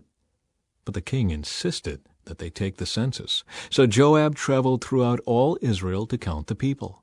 Then he returned to Jerusalem and reported the number of people to David. There were 1,100,000 warriors in all Israel who could handle a sword, and 470,000 in Judah. But Joab did not include the tribes of Levi and Benjamin in the census, because he was so distressed at what the king had made him do. Judgment for David's sin. God was very displeased with the census, and he punished Israel for it. Then David said to God, "I have sinned greatly by taking this census. Please forgive my guilt for doing this foolish thing." Then the Lord spoke to Gad, David's seer. This was the message. "Go and say to David, this is what the Lord says. I will give you 3 choices. Choose one of these punishments, and I will inflict it on you." So Gad came to David and said, "These are the choices the Lord has given you. You may choose 3 years of famine, 3 months of destruction by the sword of your enemies, or 3 days of severe plague, as the angel of the Lord brings devastation throughout the land of Israel. Decide what answer I should give the Lord who sent me." "I'm in a desperate situation," David replied to Gad, "but let me fall into the hands of the Lord, for his mercy is very great. Do not let me fall into human hands." So the Lord sent a plague upon Israel, and 70,000 people died as a result. And God sent an angel to destroy Jerusalem. But just as the angel was preparing to destroy it, the Lord relented and said to the death angel, "Stop, that is enough." At that moment the angel of the Lord was standing by the threshing floor of Araunah the Jebusite. David looked up and saw the angel of the Lord standing between heaven and earth, with his sword drawn, reaching out over Jerusalem. So David and the leaders of Israel put on burlap to show their deep distress, and fell face down on the ground. And David said to God, "I am the one who called for this census. I am the one who has sinned and done wrong. But these people are as innocent as sheep. What have they done? O Lord my God, let your anger fall against me and my family, but do not destroy your people." David builds an altar. Then the angel of the Lord told Gad to instruct David to go up and build an altar to the Lord on the threshing floor of Araunah the Jebusite. So David went up to do what the Lord had commanded him through Gad. Araunah, who was busy threshing wheat at the time, turned and saw the angel there. His 4 sons, who were with him, ran away and hid. When Araunah saw David approaching, he left his threshing floor and bowed before David with his face to the ground. David said to Araunah, "Let me buy this threshing floor from you at its full price. Then I will build an altar to the Lord there, so that he will stop the plague." "Take it, my lord the king, and use it as you wish," Araunah said to David. "I will give the oxen for the burnt offerings, and the threshing boards for wood to build a fire on the altar, and the wheat for the grain offering. I will give it all to you." But King David replied to Araunah, "No, I insist on buying it for the full price. I will not take what is yours and give it to the Lord. I will not present burnt offerings that have cost me nothing." So David gave Araunah 600 pieces of gold in payment for the threshing floor. David built an altar there to the Lord and sacrificed burnt offerings and peace offerings. And when David prayed, the Lord answered him by sending fire from heaven to burn up the offering on the altar. Then the Lord spoke to the angel who put the sword back into its sheath. When David saw that the Lord had answered his prayer, he offered sacrifices there at Araunah's threshing floor. At that time the tabernacle of the Lord and the altar of burnt offering that Moses had made in the wilderness were located at the place of worship in Gibeon. But David was not able to go there to inquire of God because he was terrified by the drawn sword of the angel of the Lord. Chapter 22. Then David said, "This will be the location for the temple of the Lord God and the place of the altar for Israel's burnt offerings." Preparations for the temple. So David gave orders to call together the foreigners living in Israel, and he assigned them the task of preparing finished stone for building the temple of God. David provided large amounts of iron for the nails that would be needed for the doors in the gates and for the clamps, and he gave more bronze than could be weighed. He also provided innumerable cedar logs, for the men of Tyre and Sidon had brought vast amounts of cedar to David. David said, "My son Solomon is still young and inexperienced, and since the temple to be built for the Lord must be a magnificent structure, famous and glorious throughout the world, I will begin making preparations for it now." So David collected vast amounts of building materials before his death. Then David sent for his son Solomon and instructed him to build a temple for the Lord, the God of Israel. "My son, I wanted to build a temple to honor the name of the Lord my God," David told him. "But the Lord said to me, 'You have killed many men in the battles you have fought, and since you have shed so much blood in my sight, you will not be the one to build a temple to honor my name. But you will have a son who will be a man of peace. I will give him peace with his enemies in all the surrounding lands. His name will be Solomon, and I will give peace and quiet to Israel during his reign. He is the one who will build a temple to honor my name. He will be my son, and I will be his father, and I will secure the throne of his kingdom over Israel forever. Now, my son, may the Lord be with you and give you success as you follow his directions in building the temple of the Lord your God. And may the Lord give you wisdom and understanding, that you may obey the law of the Lord your God as you rule over Israel. For you will be successful if you carefully obey the decrees and regulations that the Lord gave to Israel through Moses. Be strong and courageous. Do not be afraid or lose heart. I have worked hard to provide materials for building the temple of the Lord, nearly 4,000 tons of gold, 40,000 tons of silver, and so much iron and bronze that it cannot be weighed. I have also gathered timber and stone for the walls, though you may need to add more. You have a large number of skilled stonemasons and carpenters and craftsmen of every kind. You have expert goldsmiths and silversmiths and workers of bronze and iron. Now begin the work, and may the Lord be with you." Then David ordered all the leaders of Israel to assist Solomon in this project. "The Lord your God is with you," he declared. "He has given you peace with the surrounding nations. He has handed them over to me, and they are now subject to the Lord and his people. Now seek the Lord your God with all your heart and soul. Build the sanctuary of the Lord God so that you can bring the ark of the Lord's covenant and the holy vessels of God into the temple built to honor the Lord's name." Chapter 23. Duties of the Levites. When David was an old man, he appointed his son Solomon to be king over Israel. David summoned all the leaders of Israel together with the priests and Levites. All the Levites who were 30 years old or older were counted, and the total came to 38,000.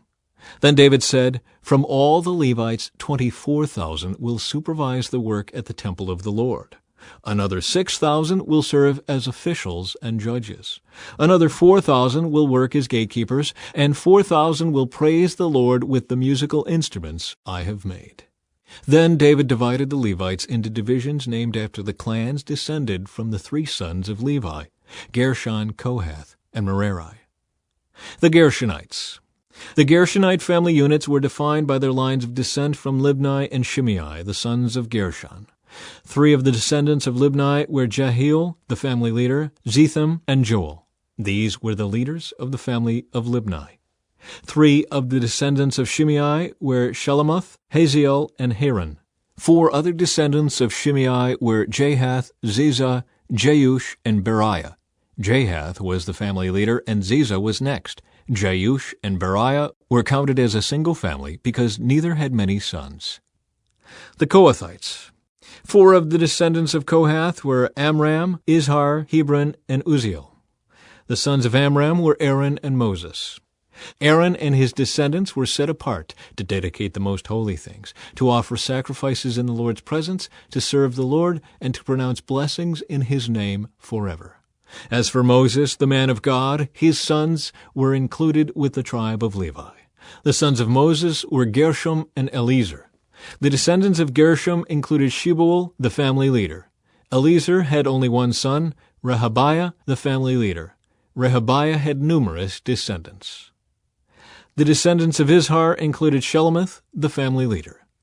The descendants of Hebron included Jeriah, the family leader, Amariah the second, Jehaziel the third, and Jekameam the fourth. The descendants of Uzziel included Micah, the family leader, and Ishiah the second. The Merarites. The descendants of Merari included Malai and Mushai. The sons of Malai were Eleazar and Kish. Eleazar died with no sons, only daughters. His daughters married their cousins, the sons of Kish. 3 of the descendants of Mushai were Malai, Eder, and Jeremoth. These were the descendants of Levi by clans, the leaders of their family groups registered carefully by name. Each had to be 20 years old or older to qualify for service in the house of the Lord. For David said, "The Lord, the God of Israel, has given us peace, and he will always live in Jerusalem." Now the Levites will no longer need to carry the tabernacle and its furnishings from place to place. In accordance with David's final instructions, all the Levites 20 years old or older were registered for service.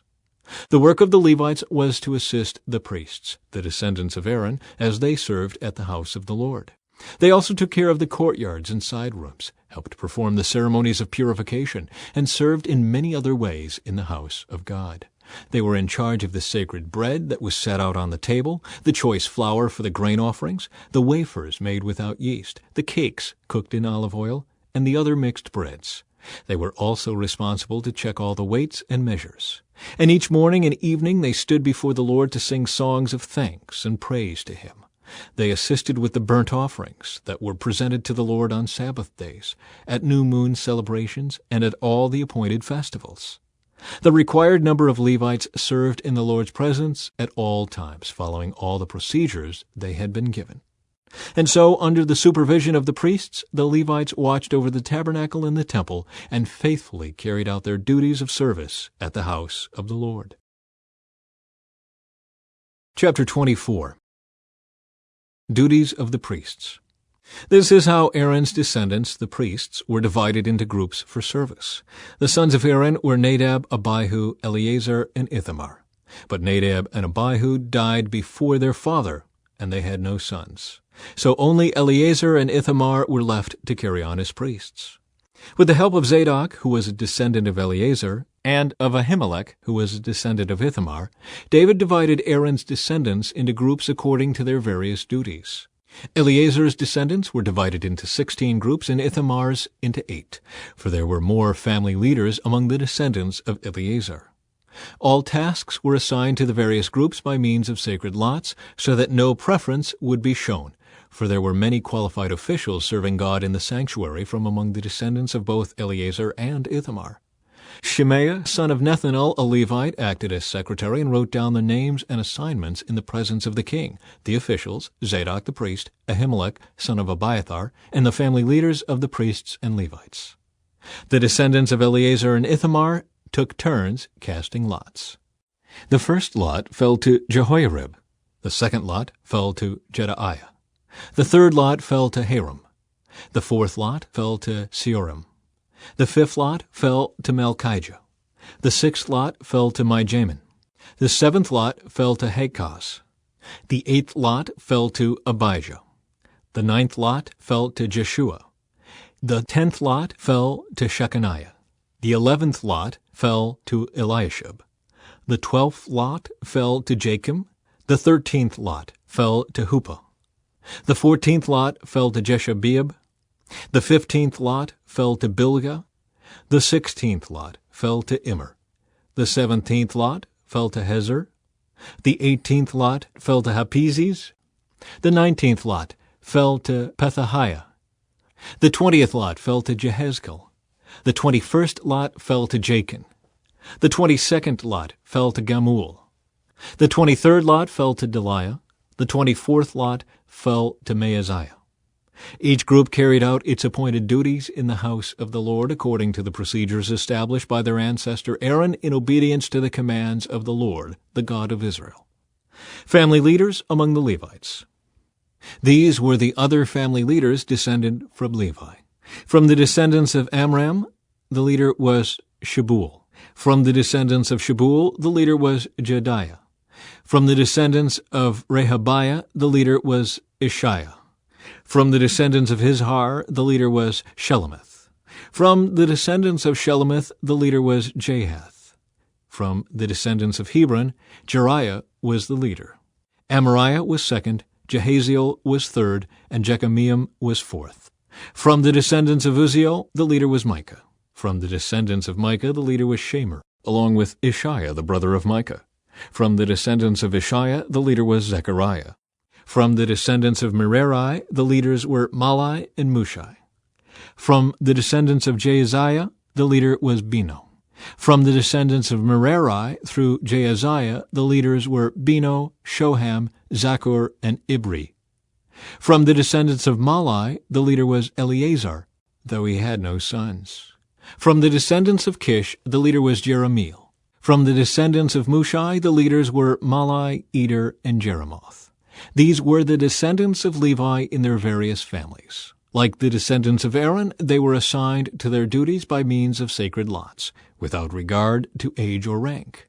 Lots were drawn in the presence of King David, Zadok, Ahimelech, and the family leaders of the priests and the Levites.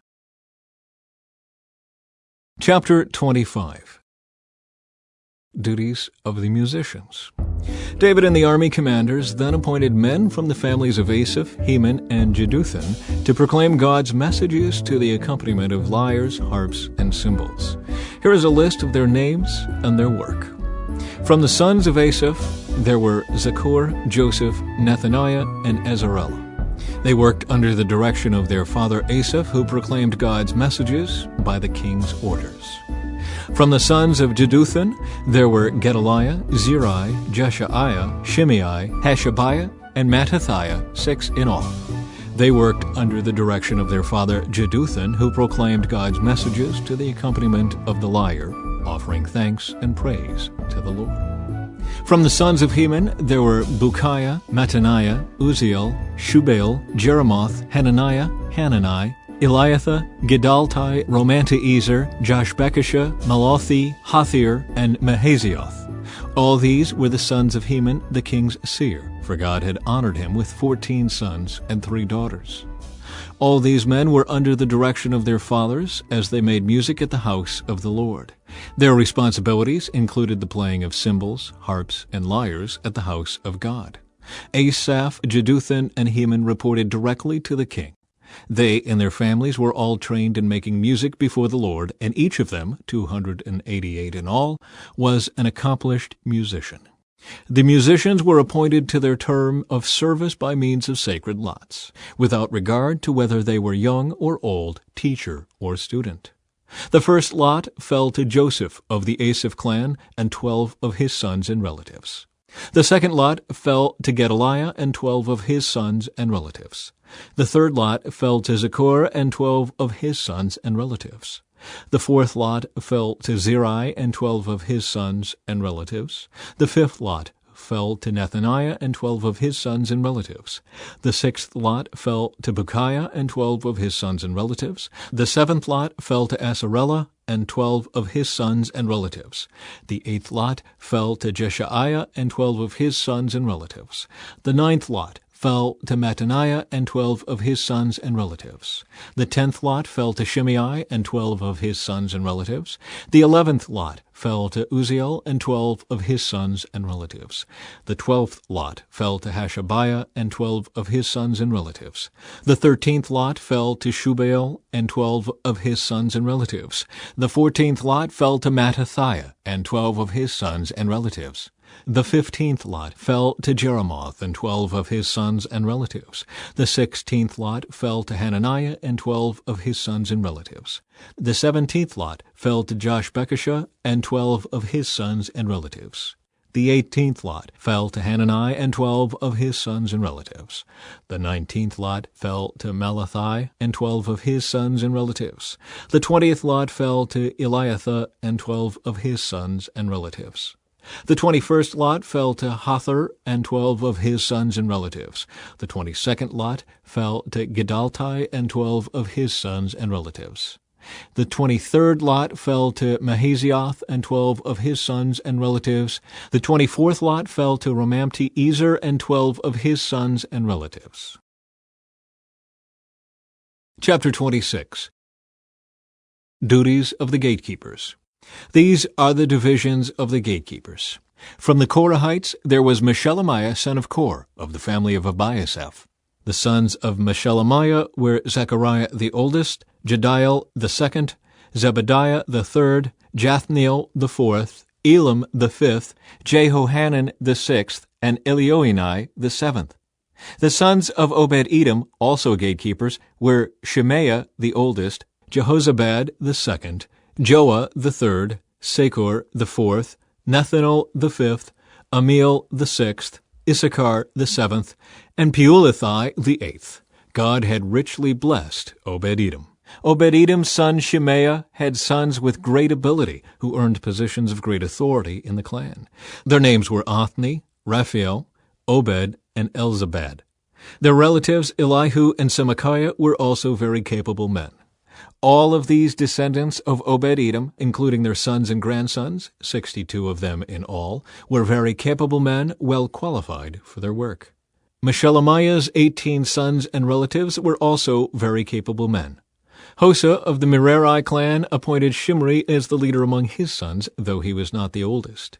His other sons included Hilkiah the second, Tebaliah the third, and Zechariah the fourth. Hosa's sons and relatives who served as gatekeepers numbered 13 in all. These divisions of the gatekeepers were named for their family leaders, and like the other Levites, they served at the house of the Lord. They were assigned by families for guard duty at the various gates, without regard to age or training, for it was all decided by means of sacred lots. The responsibility for the east gate went to Meshelemiah and his group. The north gate was assigned to his son Zechariah, a man of unusual wisdom. The south gate went to Obed-Edom, and his sons were put in charge of the storehouse. Shuppam and Hosa were assigned the west gate and the gateway leading up to the temple. Guard duties were divided evenly. 6 Levites were assigned each day to the east gate, 4 to the north gate, 4 to the south gate, and 2 pairs at the storehouse. 6 were assigned each day to the west gate, 4 to the gateway leading up to the temple, and 2 to the courtyard. These were the divisions of the gatekeepers from the clans of Korah and Merari. Treasurers and other officials. Other Levites, led by Ahijah, were in charge of the treasuries of the house of God and the treasuries of the gifts dedicated to the Lord. From the family of Libni in the clan of Gershon, Jehiel was the leader. The sons of Jehiel, Zetham and his brother Joel, were in charge of the treasuries of the house of the Lord. These are the leaders that descended from Amram, Izhar, Hebron, and Uzziel. From the clan of Amram, Shubal was a descendant of Gershom, son of Moses. He was the chief officer of the treasuries. His relatives through Eliezer were Rehabiah, Jeshaiah, Joram, Zikri, and Shelomoth. Shelomoth and his relatives were in charge of the treasuries containing the gifts that King David, the family leaders, and the generals and captains and other officers of the army had dedicated to the Lord. These men dedicated some of the plunder they had gained in battle to maintain the house of the Lord.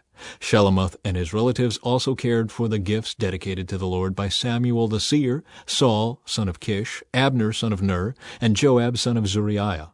All the other dedicated gifts were in their care too. From the clan of Izhar came Kenaniah. He and his sons were given administrative responsibilities over Israel as officials and judges.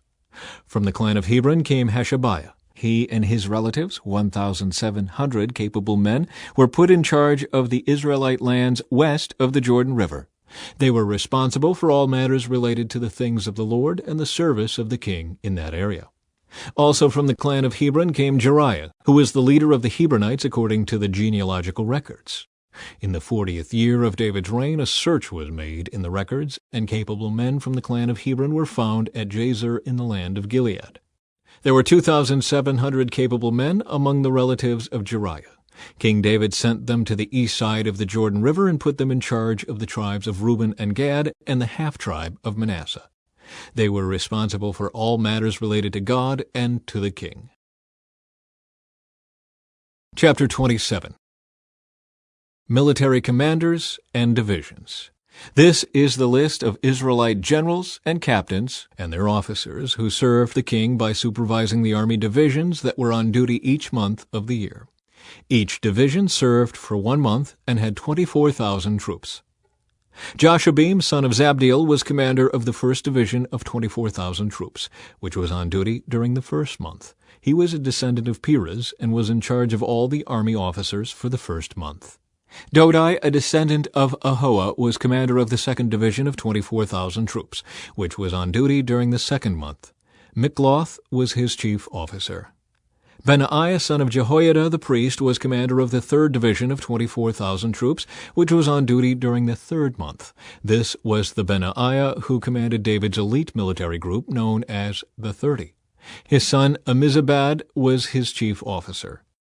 Asahel, the brother of Joab, was commander of the 4th Division of 24,000 troops, which was on duty during the 4th month. Asahel was succeeded by his son Zebediah. Shammah the Israelite was commander of the 5th Division of 24,000 troops, which was on duty during the 5th month. Ira, son of Ikish from Tekoa, was commander of the 6th Division of 24,000 troops, which was on duty during the 6th month. Helez, a descendant of Ephraim from Pelon, was commander of the 7th Division of 24,000 troops, which was on duty during the 7th month. Sibekiah, a descendant of Zerah from Husha, was commander of the 8th Division of 24,000 troops, which was on duty during the 8th month. Abiezer from Anathoth in the territory of Benjamin was commander of the 9th Division of 24,000 troops, which was on duty during the 9th month. Maharai, a descendant of Zerah from Netophah, was commander of the 10th Division of 24,000 troops, which was on duty during the 10th month. Benaiah from Pirathon in Ephraim was commander of the 11th Division of 24,000 troops, which was on duty during the 11th month. Helid, a descendant of Othniel from Netophah, was commander of the 12th Division of 24,000 troops, which was on duty during the 12th month. Leaders of the tribes. The following were the tribes of Israel and their leaders. Reuben, Elizur son of Zikri. Simeon, Shephatiah son of Maacah. Levi, Hashabiah son of Kemuel. Aaron the priests, Zadok. Judah, Elihu, a brother of David. Issachar, Omri son of Michael. Zebulun, Ishmaiah son of Obadiah. Naphtali, Jeremoth son of Azriel. Ephraim, Hoshea son of Azaziah. Manasseh, west, Joel son of Pedaiah. Manasseh in Gilead, east, Iddo son of Zechariah. Benjamin, Jaziel son of Abner. Dan, Azarel son of Jeroham. These were the leaders of the tribes of Israel. When David took his census, he did not count those who were younger than 20 years of age, because the Lord had promised to make the Israelites as numerous as the stars in heaven. Joab, son of Zeruiah, began the census but never finished it, because the anger of God fell on Israel. The total number was never recorded in King David's official records. Officials of David's kingdom. Asmaveth, son of Adiel, was in charge of the palace treasuries. Jonathan, son of Uzziah, was in charge of the regional treasuries throughout the towns, villages, and fortresses of Israel. Ezri, son of Caleb, was in charge of the field workers who farmed the king's lands. Shimei from Ramah was in charge of the king's vineyards. Zabdi from Shephem was responsible for the grapes and the supplies of wine.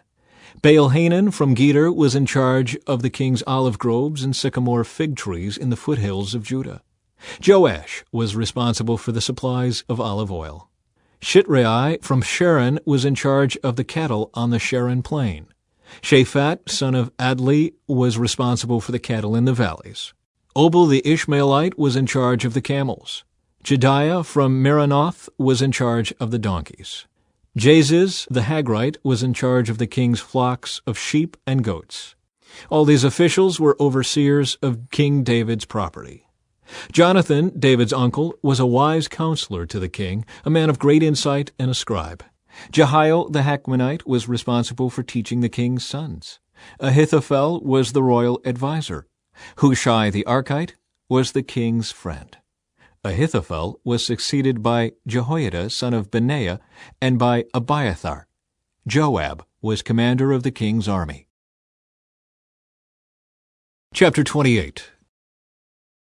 David's instructions to Solomon.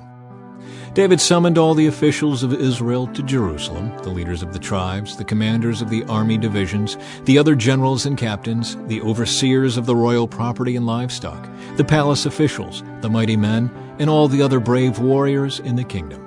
David rose to his feet and said, "My brothers and my people, it was my desire to build a temple where the ark of the Lord's covenant, God's footstool, could rest permanently. I made the necessary preparations for building it, but God said to me, 'You must not build a temple to honor my name, for you are a warrior and have shed much blood.' Yet the Lord, the God of Israel, has chosen me from among all my father's family to be king over Israel forever. For he has chosen the tribe of Judah to rule, and from among the families of Judah he chose my father's family. And from among my father's sons the Lord was pleased to make me king over all Israel. And from among my sons, for the Lord has given me many, he chose Solomon to succeed me on the throne of Israel and to rule over the Lord's kingdom. He said to me, 'Your son Solomon will build my temple and its courtyards, for I have chosen him as my son, and I will be his father. And if he continues to obey my commands and regulations, as he does now, I will make his kingdom last forever.' So now, with God as our witness, and in the sight of all Israel, the Lord's assembly, I give you this charge. Be careful to obey all the commands of the Lord your God, so that you may continue to possess this good land and leave it to your children as a permanent inheritance. And Solomon, my son, learn to know the God of your ancestors intimately. Worship and serve him with your whole heart and a willing mind, for the Lord sees every heart and knows every plan and thought. If you seek him, you will find him. But if you forsake him, he will reject you forever. So take this seriously. The Lord has chosen you to build a temple as his sanctuary. Be strong and do the work." Then David gave Solomon the plans for the temple and its surroundings, including the entry room, the storerooms, the upstairs rooms, the inner rooms, and the inner sanctuary, which was the place of atonement. David also gave Solomon all the plans he had in mind for the courtyards of the Lord's temple, the outside rooms, the treasuries, and the rooms for the gifts dedicated to the Lord. The king also gave Solomon the instructions concerning the work of the various divisions of priests and Levites in the temple of the Lord. And he gave specifications for the items in the temple that were to be used for worship. David gave instructions regarding how much gold and silver should be used to make the items needed for service. He told Solomon the amount of gold needed for the gold lampstands and lamps, and the amount of silver for the silver lampstands and lamps, depending on how each would be used. He designated the amount of gold for the table on which the bread of the presence would be placed, and the amount of silver for other tables. David also designated the amount of gold for the solid gold meat hooks used to handle the sacrificial meat, and for the basins, pitchers, and dishes, as well as the amount of silver for every dish. He designated the amount of refined gold for the altar of incense. Finally, he gave him a plan for the Lord's chariot, the gold cherubim whose wings were stretched out over the ark of the Lord's covenant. Every part of this plan, David told Solomon, was given to me in writing from the hand of the Lord. Then David continued, "Be strong and courageous, and do the work. Don't be afraid or discouraged, for the Lord God, my God, is with you. He will not fail you or forsake you. He will see to it that all the work related to the temple of the Lord is finished correctly. The various divisions of priests and Levites will serve in the temple of God. Others with skills of every kind will volunteer, and the officials and the entire nation are at your command." Chapter 29. Gifts for building the temple. Then King David turned to the entire assembly and said, "My son Solomon, whom God has clearly chosen as the next king of Israel, is still young and inexperienced. The work ahead of him is enormous, for the temple he will build is not for mere mortals. It is for the Lord God himself. Using every resource at my command, I have gathered as much as I could for building the temple of my God. Now there is enough gold, silver, bronze, iron, and wood, as well as great quantities of onyx, other precious stones, costly jewels, and all kinds of fine stone and marble. And now, because of my devotion to the temple of my God, I am giving all of my own private treasures of gold and silver to help in the construction. This is in addition to the building materials I have already collected for his holy temple. I am donating more than 112 tons of gold from Ophir and 262 tons of refined silver to be used for overlaying the walls of the buildings and for the other gold and silver work to be done by the craftsmen. Now then, who will follow my example and give offerings to the Lord today?" Then the family leaders, the leaders of the tribes of Israel, the generals and captains of the army, and the king's administrative officers all gave willingly. For the construction of the temple of God, they gave about 188 tons of gold, 10,000 gold coins, 375 tons of silver, 675 tons of bronze, and 3,750 tons of iron. They also contributed numerous precious stones, which were deposited in the treasury of the house of the Lord under the care of Jehiel, a descendant of Gershon. The people rejoiced over the offerings, for they had given freely and wholeheartedly to the Lord, and King David was filled with joy. David's prayer of praise. Then David praised the Lord in the presence of the whole assembly. "O Lord, the God of our ancestor Israel, may you be praised forever and ever. Yours, O Lord, is the greatness, the power, the glory, the victory, and the majesty. Everything in the heavens and on earth is yours, O Lord, and this is your kingdom. We adore you as the one who is over all things. Wealth and honor come from you alone, for you rule over everything. Power and might are in your hand, and at your discretion people are made great and given strength. O our God, we thank you and praise your glorious name. But who am I, and who are my people, that we could give anything to you? Everything we have has come from you, and we give you only what you first gave us. We are here for only a moment, visitors and strangers in the land as our ancestors were before us. Our days on earth are like a passing shadow, gone so soon, without a trace. O Lord our God, even this material we have gathered to build a temple to honor your holy name comes from you. It all belongs to you. I know, my God, that you examine our hearts and rejoice when you find integrity there. You know I have done all this with good motives, and I have watched your people offer their gifts willingly and joyously. O Lord, the God of our ancestors Abraham, Isaac, and Israel, make your people always want to obey you. See to it that their love for you never changes. Give my son Solomon the wholehearted desire to obey all your commands, laws, and decrees, and to do everything necessary to build this temple for which I have made these preparations." Then David said to the whole assembly, "Give praise to the Lord your God." And the entire assembly praised the Lord, the God of their ancestors, and they bowed low and knelt before the Lord and the king. Solomon named as king. The next day they brought 1,000 bulls, 1,000 rams, and 1,000 male lambs as burnt offerings to the Lord. They also brought liquid offerings and many other sacrifices on behalf of all Israel. They feasted and drank in the Lord's presence with great joy that day. And again they crowned David's son Solomon as their new king. They anointed him before the Lord as their leader, and they anointed Zadok as priest.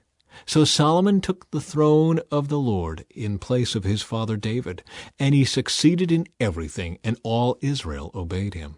All the officials, the warriors, and the sons of King David pledged their loyalty to King Solomon, and the Lord exalted Solomon in the sight of all Israel, and he gave Solomon greater royal splendor than any king in Israel before him. Summary of David's reign. So David, son of Jesse, reigned over all Israel. He reigned over Israel for 40 years, 7 of them in Hebron, and 33 in Jerusalem. He died at a ripe old age, having enjoyed long life, wealth, and honor. Then his son Solomon ruled in his place.